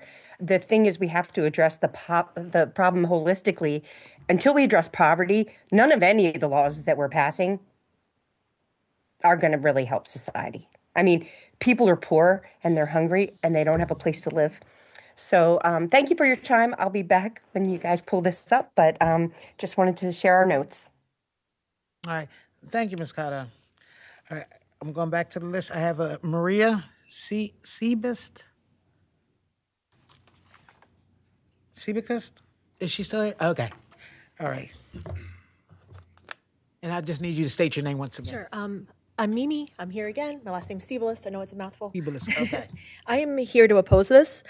I honestly would be embarrassed to put this in front of the public. Calling this a clarification is misleading. What it actually does is move people away, make them someone else's problem, and then you can congratulate yourself for doing something. There's no clear standard. It's whatever the enforcer feels like that day. Alarm, unusual, reasonable explanation. It says that they can treat flight and refusal to provide ID and failure to explain yourselves as evidence of loitering. So if you're nervous, traumatized, or you just don't want to talk to the cops, well, you must be guilty. You are writing act scared and you're suspicious as proof of guilt. This is not safety. That is codified harassment. And Section F, you can't be arrested just because you're solely unhoused. But then it makes sitting, standing, being in a group, or causing alarm into offenses. Unhoused people do these things because they have nowhere to go. This is not protection. This is not safety. This is just more steps before punishment. And Christina Park, the city created the encampment and says encampments are not allowed anywhere else, but there's no timeline or plan to get people indoors without punishing them first. The mayor's website says 10 by 10 uniform tents on 20 by 20 lots. Well, that is not what's there. You're talking about dispersal before an alternative even exists, and that is a setup. And then mutual aid groups, Food Not Bombs, all the churches that serve food there. Under this ordinance, a food line could be congregating. Sitting while you eat could be obstruction. Are you going to find volunteers for feeding people? Do you want to criminalize those who don't want to let people starve? Is that the big win here? And then the fines. They can't be removed for any reason. That is a debt trap. You cannot fine someone into housing. You only make sure they remain trapped. And what boggles my mind is this is not just Wilmington. Dover is doing the same thing right now. This is a coordinated statewide push to criminalize homelessness when things are not better for anyone right now. And then to address that pearl clutching people moving from the bodega to their property, if you wanted to address real obstruction, you would write a narrow rule with clear standards. This is a vague rule that will hurt the poorest people in town first, and you know it. I thought you all would have learned your lesson with the lawsuits and the public outrage with all the enforcement last time. But clearly you need someone to hold your hand as you navigate this as to why it is wrong. And here we all are. We are here. This is shameful. Thank you. Is, Emma LaShock, is she still online? And if I can get her to raise her hand, please. Hello. I came here to oppose the loitering ordinance because I believe that like when we're talking about safety, that includes the safety of our unhoused neighbors and anyone else that might be deemed suspicious just for existing in public. So I don't think that having the constant threat of having an armed police officer come up to you and tell you to move or fine you makes anyone safer in public. And I think anti-loitering laws have had a long history of being discriminatory since their inception. So, yeah. Okay. All right, thank you, Ms. LaShotte. All right. Okay, next person I have is Sarita Kirby. Sarita Kirby? Okay. Hi. Hello. I'm Carita Kirby Carey. Thank you. I'm from Ellesmere. Yes, I'm speaking in opposition to 25072, which was pulled off the agenda tonight. This isn't the first public entity I've been dealing with that has pulled items off the agenda last minute when we came to voice opposition. And it's an unsettling trend that I think we do need to move forward with, just saying let's table it until we do have something better that does take into account more people's point of view besides 19 business owners that you spoke with. If you want to talk about our city residents as neighbors, we should treat them as such and extend our hand, not enforce another way to put them in prison, frankly, which we don't have capacity. That's a separate issue, but I would just like you to really think about your neighbors as neighbors, and realize that they don't need to be doing whatever is viewed as productive in this society in order to have the right to exist on our streets. It's just something that we need to work at to further decriminalize what is going on here. I also just wanted to speak to the fact that, as my cousin said, there's other legislation coming up in other parts of the state, and that's another unsettling trend.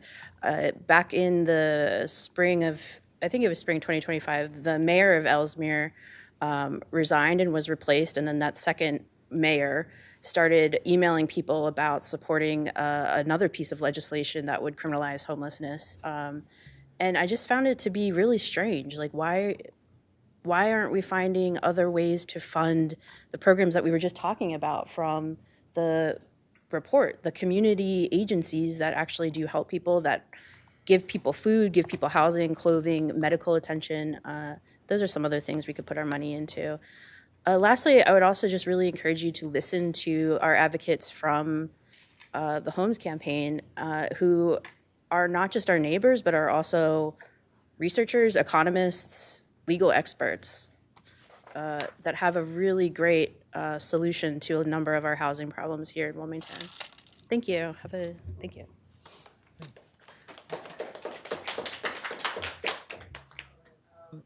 Gavin Ferris, are you still online? And if you can you please raise your hand? Hello? Yes, we can hear you.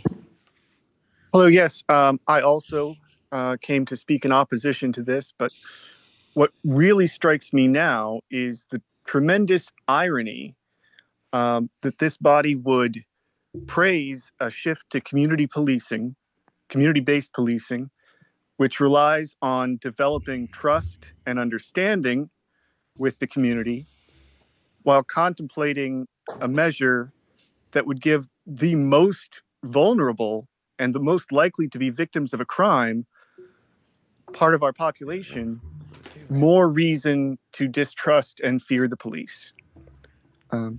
That's all I have to say about it. Okay, thank you for participating. Next, I have Cheyenne Miller.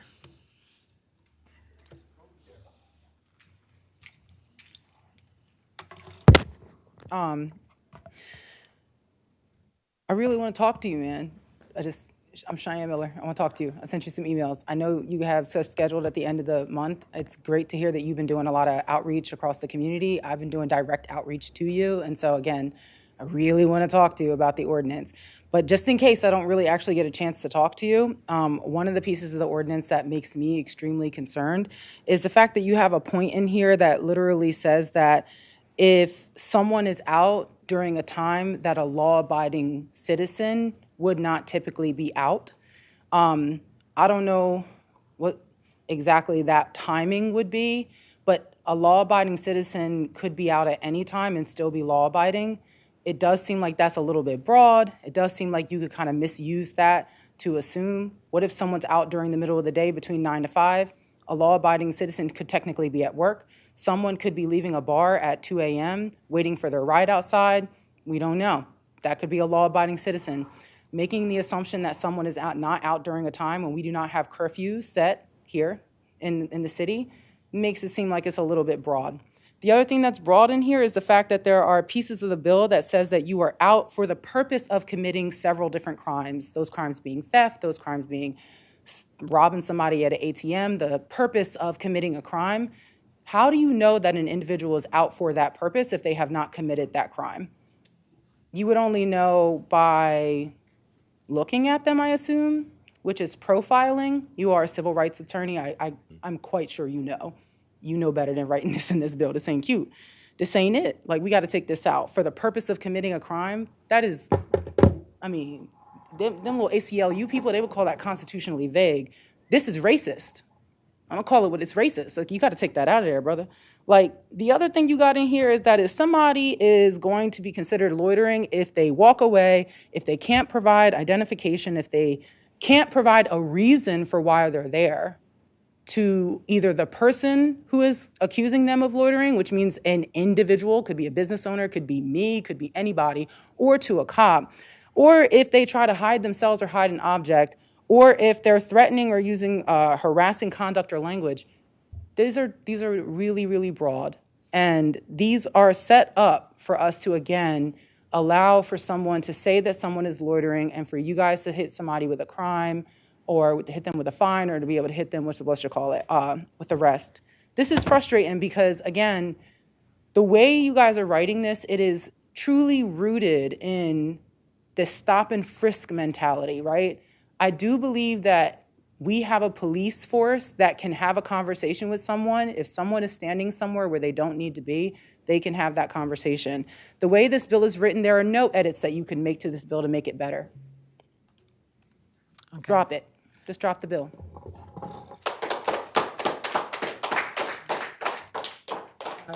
Jeanne Kambara, if you're still online, could you raise your hand? Hi, so I'm here to speak against the ordinance. So first of all, I think the framing of this ordinance is very misleading because it seems to frame this ordinance as like kind of progressive while hiding some very dangerous criminalization attempts. So unfortunately, we can read, but I'm especially critical of the addition that people need to provide identification in today's current climate of kidnapping by ICE and our increased surveillance state. The need for ID comes up twice in Section 1C and in Section 1D, making providing ID a critical aspect of whether or not someone can be arrested for loitering, right? So if we're talking about kids who might be hanging out in yards and bullying and whatnot, they're not going to have ID on them, probably. So all of a sudden, we're, opening up for kids to be arrested, and let's be specific, Black and brown kids are now open to being arrested. And increasingly, we've been talking about in this kind of session about like community and the importance of trust in that, right? So increasingly, a lot of people, immigrants and those from the Black and brown community are feeling like, we're living in a new era of slave catching and recreating a new Gestapo in America. So like, this isn't the move, right? Humans really shouldn't have to fear arrest in the event of not having ID. Like, I forget my ID all the time, right? I should be able to forget my ID and like, be a loser hanging out on the street and like not have to worry about it, right? And so this is also just really short-sighted, I feel like. It's a really short-sighted solution to the issues that we're talking about here, because real systemic change that would lead to a decrease in loitering, that's something that takes a lot of time and a lot of funding and a lot of really critical support. And so this is just a really short-sighted answer, and I don't even think this is, I don't hold good faith towards this ordinance at all. But alas, I hope City Council takes this into consideration. Thank you. Okay.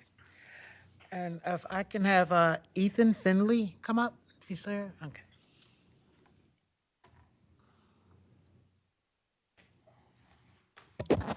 This ordinance would make it illegal to sit, stand, or remain on streets, sidewalks, alleys, plazas, bridges, parks, driveways, automobiles, or within 50 feet of residences or businesses.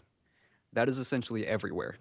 Homeless individuals do not have anywhere to sit, stand, or remain outside of these bounds. This ordinance requires individuals to remain in place, in plain sight, provide identification and a reasonable explanation to police officers. Not only does this violate basic freedoms and privacy, homeless individuals most often do not have access to identification. Violations of this ordinance carry rolling fines up to $500. Homeless individuals do not have the means to pay these fines. This ordinance would serve no purpose other than to criminalize homelessness and provide police further autonomy to harass homeless individuals. All crime is derivative of material economic conditions, and all crime is socially constructed. All police, no matter how liberal, ultimately function to serve the interests of the elite and suppress the lower class. Any efforts to expand police authority are hostile to the lower class, and any short-term upticks in crime in the absence of police authority are simply the unveiling of the gaping economic wounds which police serve as band-aids for.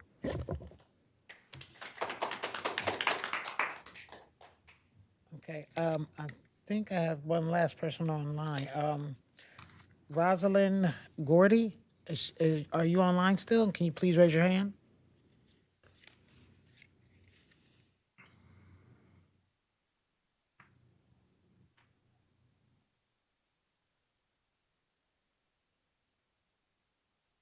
Rosalind? Okay. Can you hear me? Yes, I can. Yes. Good evening. My name is Rosalind Gordy. I'm in Chris Johnson's district, and I'm against the ordinance 25-702. This is basic human rights. Chris Johnson, you said you're for civil rights. Well, this is not civil rights. This is against humanity. Where is your moral compass? In this ordinance, it is too broad, not enough details. Also, it's a waste of taxpayer monies. It's a chaotic mess of the police time and residents of the city of Wilmington. This ordinance is not a solution for the unhoused, homeless, or people with addictions. Where are the solutions to the city of Wilmington for basic human rights to live with respect and decency? Councilman Johnson, this ordinance is in violations of our civil rights. Where is your moral compass? Thank you. Next, I have Tracy Murphy.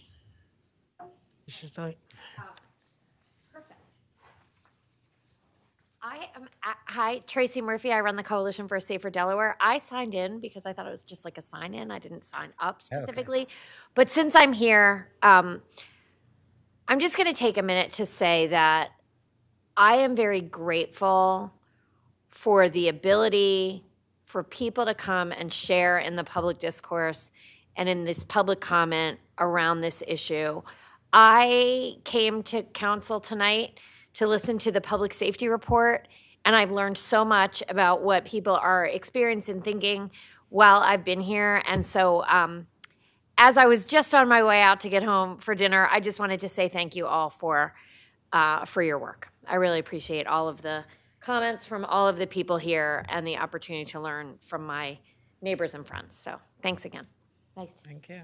And I really am very proud of the work being done around public safety in Wilmington. I think that our city is getting safer and safer. And in the years I've been doing this work, I'm very proud of how far we've come. The data is bearing what we know is possible when we continue this work. So thank you again. Thank you. Ms. Mary Lou Leader, is there? Okay.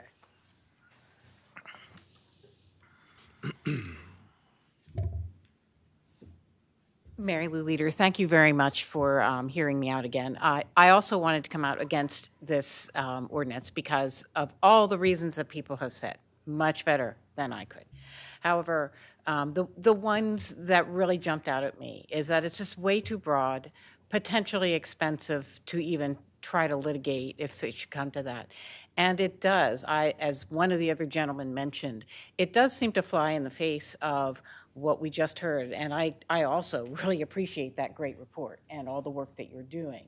And I think that that is the right track. And if there's some way that something can be done to address loitering that's more along the lines of what the city police department is doing, I think that's the way that it should go. That's just my opinion. And again, thank you for taking the time, and thank you for all the work that you all do. Thank you. All right. Brianna Hill, she's still here with us? Okay. Okay. All right. Hold up. I have Mr. Fletcher, Brandon Fletcher. Still here? Okay. And Jonathan Tate. Oh, wait, I did have something I want to say. Oh, see, now you playing, Brandon. Now you playing. Councilman Johnson, I asked Marshall to give you the letter. So Okay. could you please just give it to Councilmember McCoy and Councilmember Owens, please? Yes, they have it. They have it as well. Thank you. Thank you, Brandon. Yeah, I'm about to say, we seen it on email. Okay. Did you ever get the letter? Yeah. Okay. All right. And then Jonathan Tate.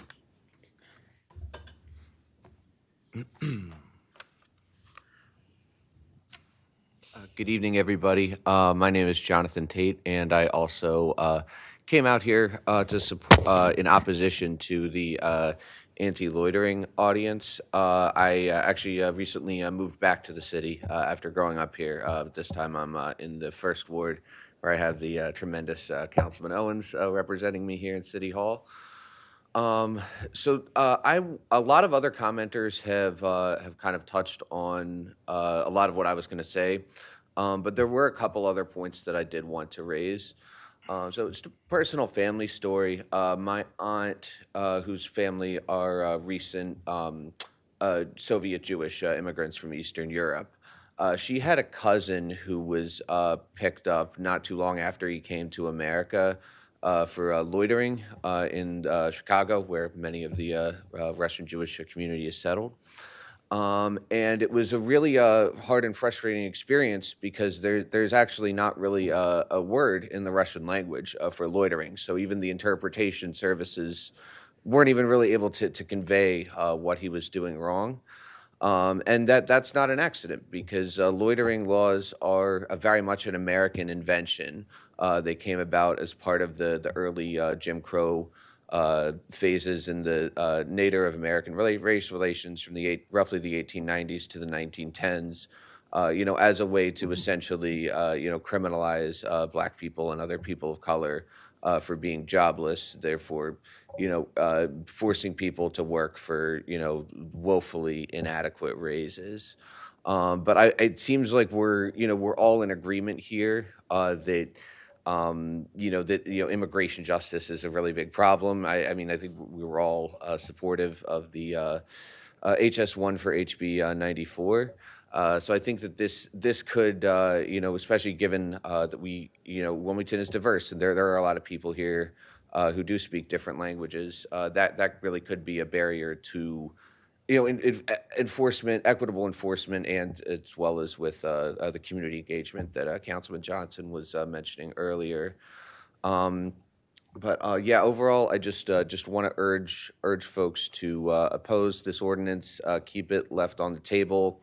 If there's an issue with somebody, obstructing the sidewalk and, not getting out of the way, if there's, somebody in a wheelchair, I mean, I think that could be reasonable to narrowly tailor, something to those situations because we all pay taxes for the city streets and we all deserve to be able to use them. But that goes to people who are, using them in ways that maybe, aren't constructive, but aren't, committing any crime or causing any problems for the community either. Thank you for your time. Thank you. Thank you. All right. Christopher Beardley. Okay. Christopher Bridsley. Oh, Bridsley. Okay. Yeah. Just wanted to ask, does your heart go out for the homeless? I heard you talk about you had a lot of energy for going after our community. You had a lot of energy to protecting yourself. You had a lot of energy to protect that owner, that individual you're talking about. But I did not hear the heart for the homeless in any of that speech that you discussed. And that's an issue for me. That's a severe issue for me. You said that you two are not the one. Last time I checked, you two voted against rent stabilization. Does your heart speak? Does your heart go out for people who can't afford their rent? Does your heart go out to the elderly who can't afford to pay their bills and how you're getting kicked out? Where is your heart on that matter? I used to work for the U.S. Department of Housing and Urban Development when grants passed. One of the most egregious Supreme Court cases going by the Supreme Court where this city council, if they were to adopt this ordinance, would side with the 5 most conservative justices and go against Justice Elena Kagan, Justice Ketanji Brown Jackson, and Justice Sonia Sotomayor. That's the legacy that this ordinance stems from, criminalizing homelessness. We are seeing such a strain on resources all across the state, and it boggles my mind why there's so much creativity and how to criminalize people, how to penalize people, how to put punitive measures on people who are trying to survive, and why there's no creativity and how to address the concerns that these people are going through, having to live every single day trying to make sure that they can survive. You said yourself that you cannot, you said find yourself out of prosperity. You said you can't find yourself out of peace. You can't, I want to echo those same statements you mentioned earlier. Yeah, you said your words yourself. You couldn't police our way out of social ills. You can't police your way out of social ills. That's exactly what this ordinance is, trying to police your way out of social ills. You can't do it. Homelessness is going up. The pick count had to be delayed because of the storm that happened, because of the winter, and people are trying to find resources with Code Purple, strained all across the state. Dover is trying to criminalize homelessness up and down the state. It boggles my mind. It boggles my mind. What are we doing here in terms of policymakers, in terms of caring for people? I wish I heard the heart in your voice when you were so impassioned and how defensive you were, but I didn't hear that in terms of the homeless, and that is really disappointing to me.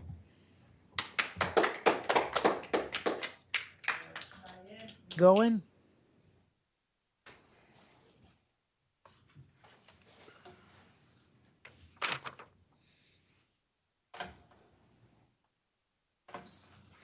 My name is Cheyenne. I live in the 5th District, and I just wanted to comment on the ordinance 25-072, which to me seems senseless, and the arrest that would be made because of this ordinance would be a waste of city resources that could be used to help benefit unhoused folks in recovery, and returning citizens, just to name a few groups that the city could look into paying attention to.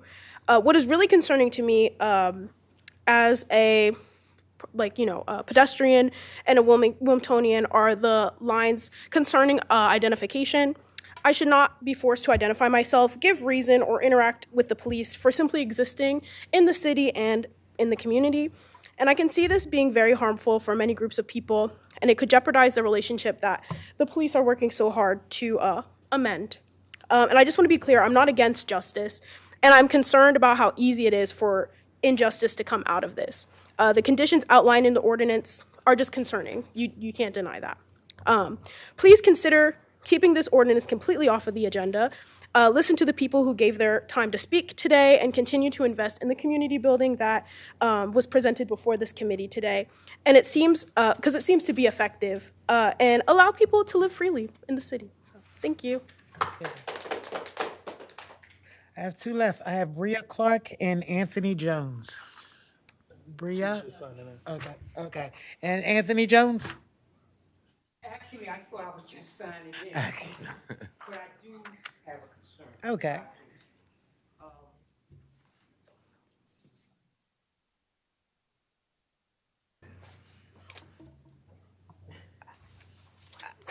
I have already lived the nightmare that this ordinance would bring forth in full force if effected.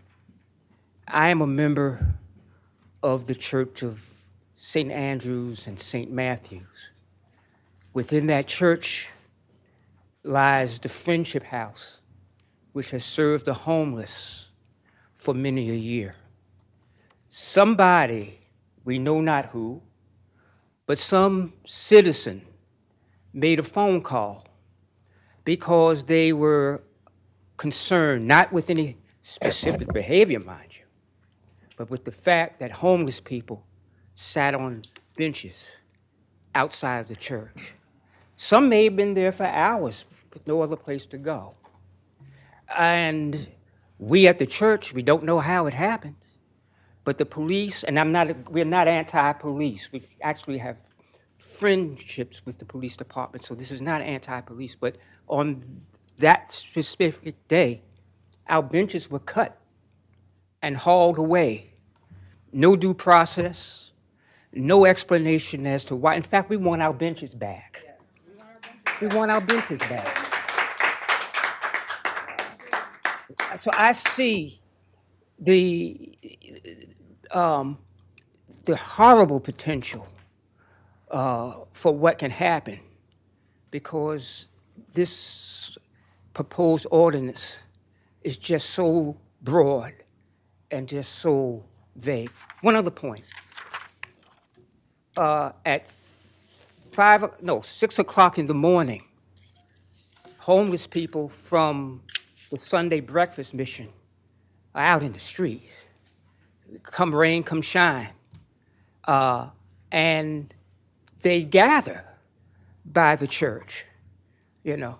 And at some point we open up and serve coffee and, you know.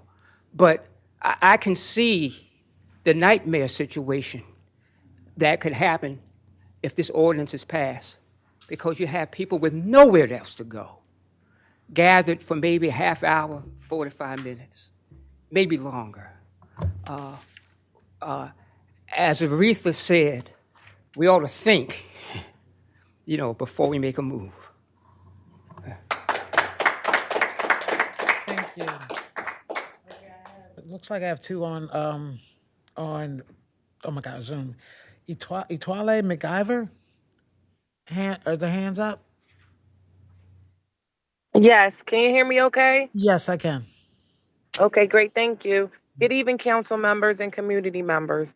My name is Etwan McIver. I'm here today because the way we respond to displacement says everything about who we are as a city, whether we choose solutions that uplift people or policies that punish people for struggling.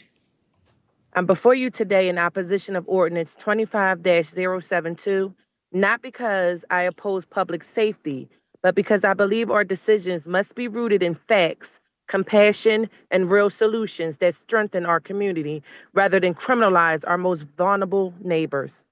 According to the Wilmington Police Department's 2025 year-end report, our city is already experiencing significant reductions in crime.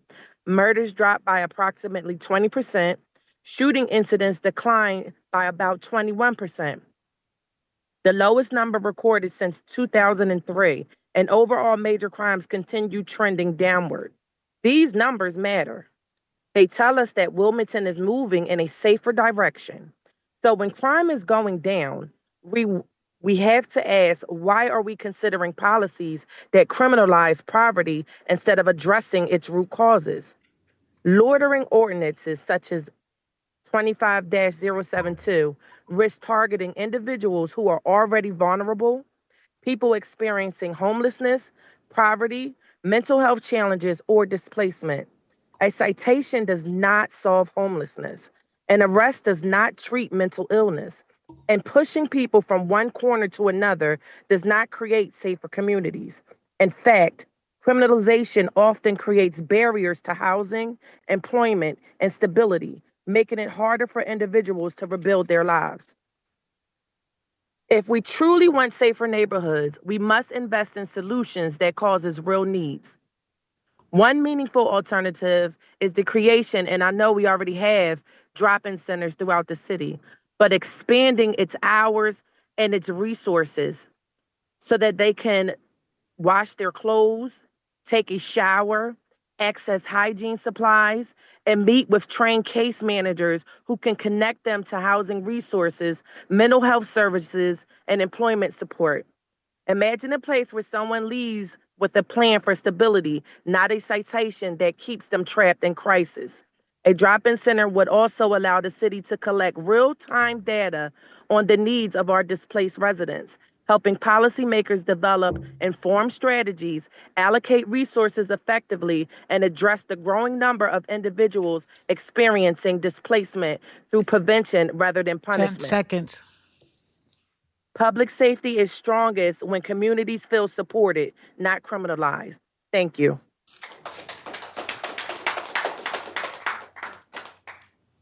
Moment. Marshall? I don't recognize what this says at the top. It says DSA line 22. Okay. All right. So on Zoom, we have DSA. Could you please raise your hand?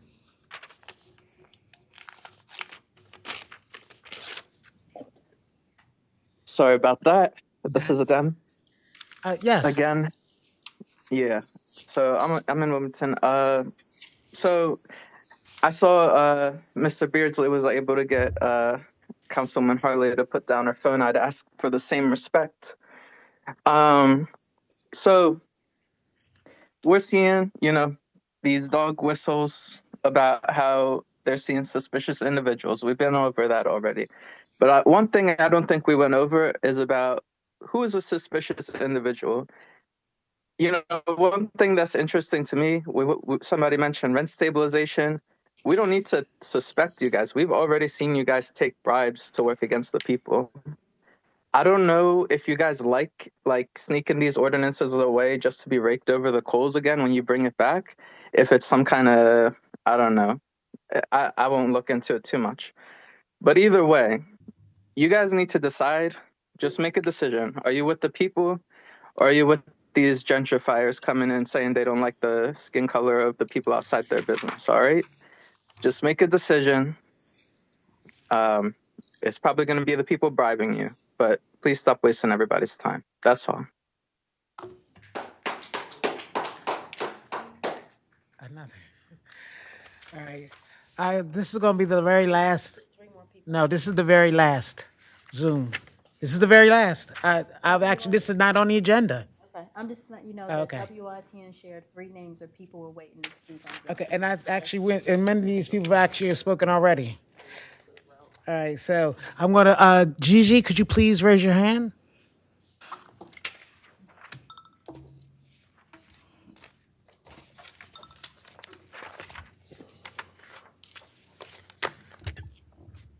Yes, hello. Hello, everyone. Can you hear me? Yes, we can. Excellent. I do want to thank you for Wilmington PD. First, I want to say that with the great report that was given. With that being said, because of such, great strides with strategic initiatives such as this, then sending in 25-072, which is pretty much throw everything away that you all have worked so hard to try to do. With the community initiatives that are going on, we need to continue with that. In regards to, as someone that was formerly homeless, and I am a working class individual, also a former veteran, mind you, for me to be able to walk, if I did not have a place to stay before, and I was sitting out because I didn't have no place to go, and I'm a working individual, then for someone that's not a working individual, how is that protecting them? Where is it to the substance where we are having? I understand that we didn't have the opportunity to have this on standby for today, even though for some reason you guys decided that y'all wanted to wipe this away with no one knowing about this. I think that was poorly planned. However, that's not the first time that y'all have done this.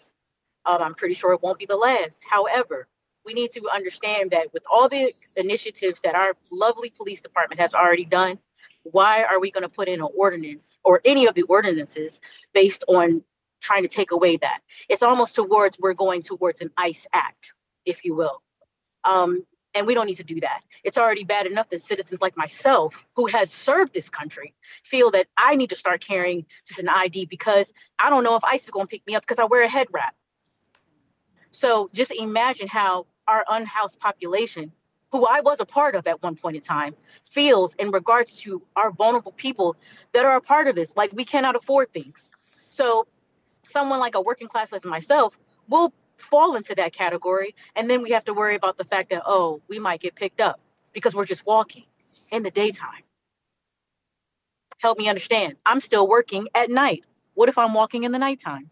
What if I didn't have transportation? These are all things that need to be considered. And so therefore, I am opposing 25-072. Thank you. Thank you.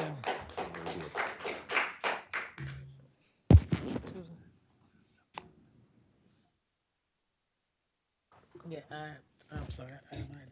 I usually signed up on the meeting. What? Think to speak. Demi and Jim. I'm actually going to end the public comment. I wanted to make certain that those individuals who actually came in here today got a chance to speak. You wanted to make certain that you were here to oppose, because I don't think anyone came in to support. You came here to oppose the ordinance that was actually going to be presented, and I wanted to make certain that you had the opportunity to make certain that council was aware of how you felt, and it was important that we heard, and also, the representation from our police department. So thank you so much for staying. Statement, closing. Okay, yeah. So, okay. So I just want to know, the reason why I'm stating this is because I'm going to close the public comment. I'm going to give my colleagues a chance to speak. I'm going to give Councilman Owens and then allow Councilman Johnson to close. Councilman Owens. Yes, thank you, Council Chair, Madam Chair.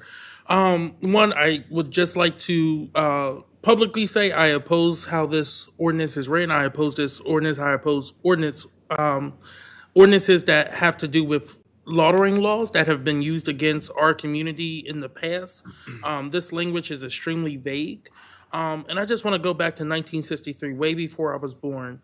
But my uncle, the first African-American state senator in this state, fought hard for the Public Accommodation Act to pass here in Delaware so that we can be able to be in public spaces, and then to put an ordinance up that pretty much says anywhere within 50 feet in public view that you are now can be surveilled and be penalized for standing outside. We stand outside this building. Come on, y'all. All I'm saying is I understand our duty, our shared duty. All of us have a shared duty for safety and to be a welcoming community, to bring people to this community and into Wilmington. But I truly believe that this ordinance is the wrong approach. And I'm willing to sit down and work with anyone, especially the sponsor, Councilman Johnson, on how we can do something that is better, that will not violate people's civil rights. That's it. Okay, thank you. And now,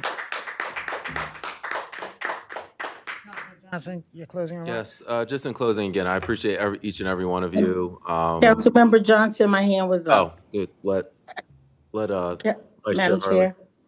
Okay, yeah, I wasn't able to say it. Yeah, Okay, that's go ahead. okay. Go ahead, Yeah, I just wanted to Councilwoman speak. Harley. Thank you. I just wanted to speak because I know he had the last words. But first of all, I want to thank everyone for sharing and coming out tonight. I had no idea that this was a forum that individuals were going to be sharing, but I'm glad that I stayed on to hear those that took the time to come out. And I also want to share that I hope everyone knows that these meetings are videotaped, and most of the council members, we listen to the videos once they're completed. So for those that don't know, yes, council members, we sit in, we listen, but we also, myself, I speak for myself, I always review these videos. And I just want to say to Councilmember Owens, thank you for bringing that up, because I hear and I heard the community and those that are in the room tonight in terms of their sentiments, but we definitely have to come up with some solutions. So please include me in those meetings, because I don't believe that Councilmember Johnson, I know myself, or any of the other council members want to criminalize the unhoused. No, we don't. But we definitely know that we want to come up with a win-win, to come up with some solutions. So I am here to work together with whomever wants to come together and talk about some solutions. So thank you, Councilmember Owens. And again, please let me know. That's all I have, Madam Chair. Okay, thank you. I have President Congo. You have a comment? Yes, thank you, Madam Chair. I just want to make a brief comment. I do want to thank the community for showing up this evening and voicing their concerns. I want to thank Councilman Johnson for holding the legislation for now. But it seems like I know we do want to protect our business community, because that's very important. I want to make sure that they are able to thrive and that their patrons feel safe. But I think instead of passing a piece of legislation like this, it's more just, I think we can have a conversation with our police chief, who is doing an outstanding job, as we all know, and his department, just to see if they can maybe provide some more officers in those areas to address some of the issues that we're talking about. Officers that have a heart, officers that have a concern for homeless, unhoused individuals.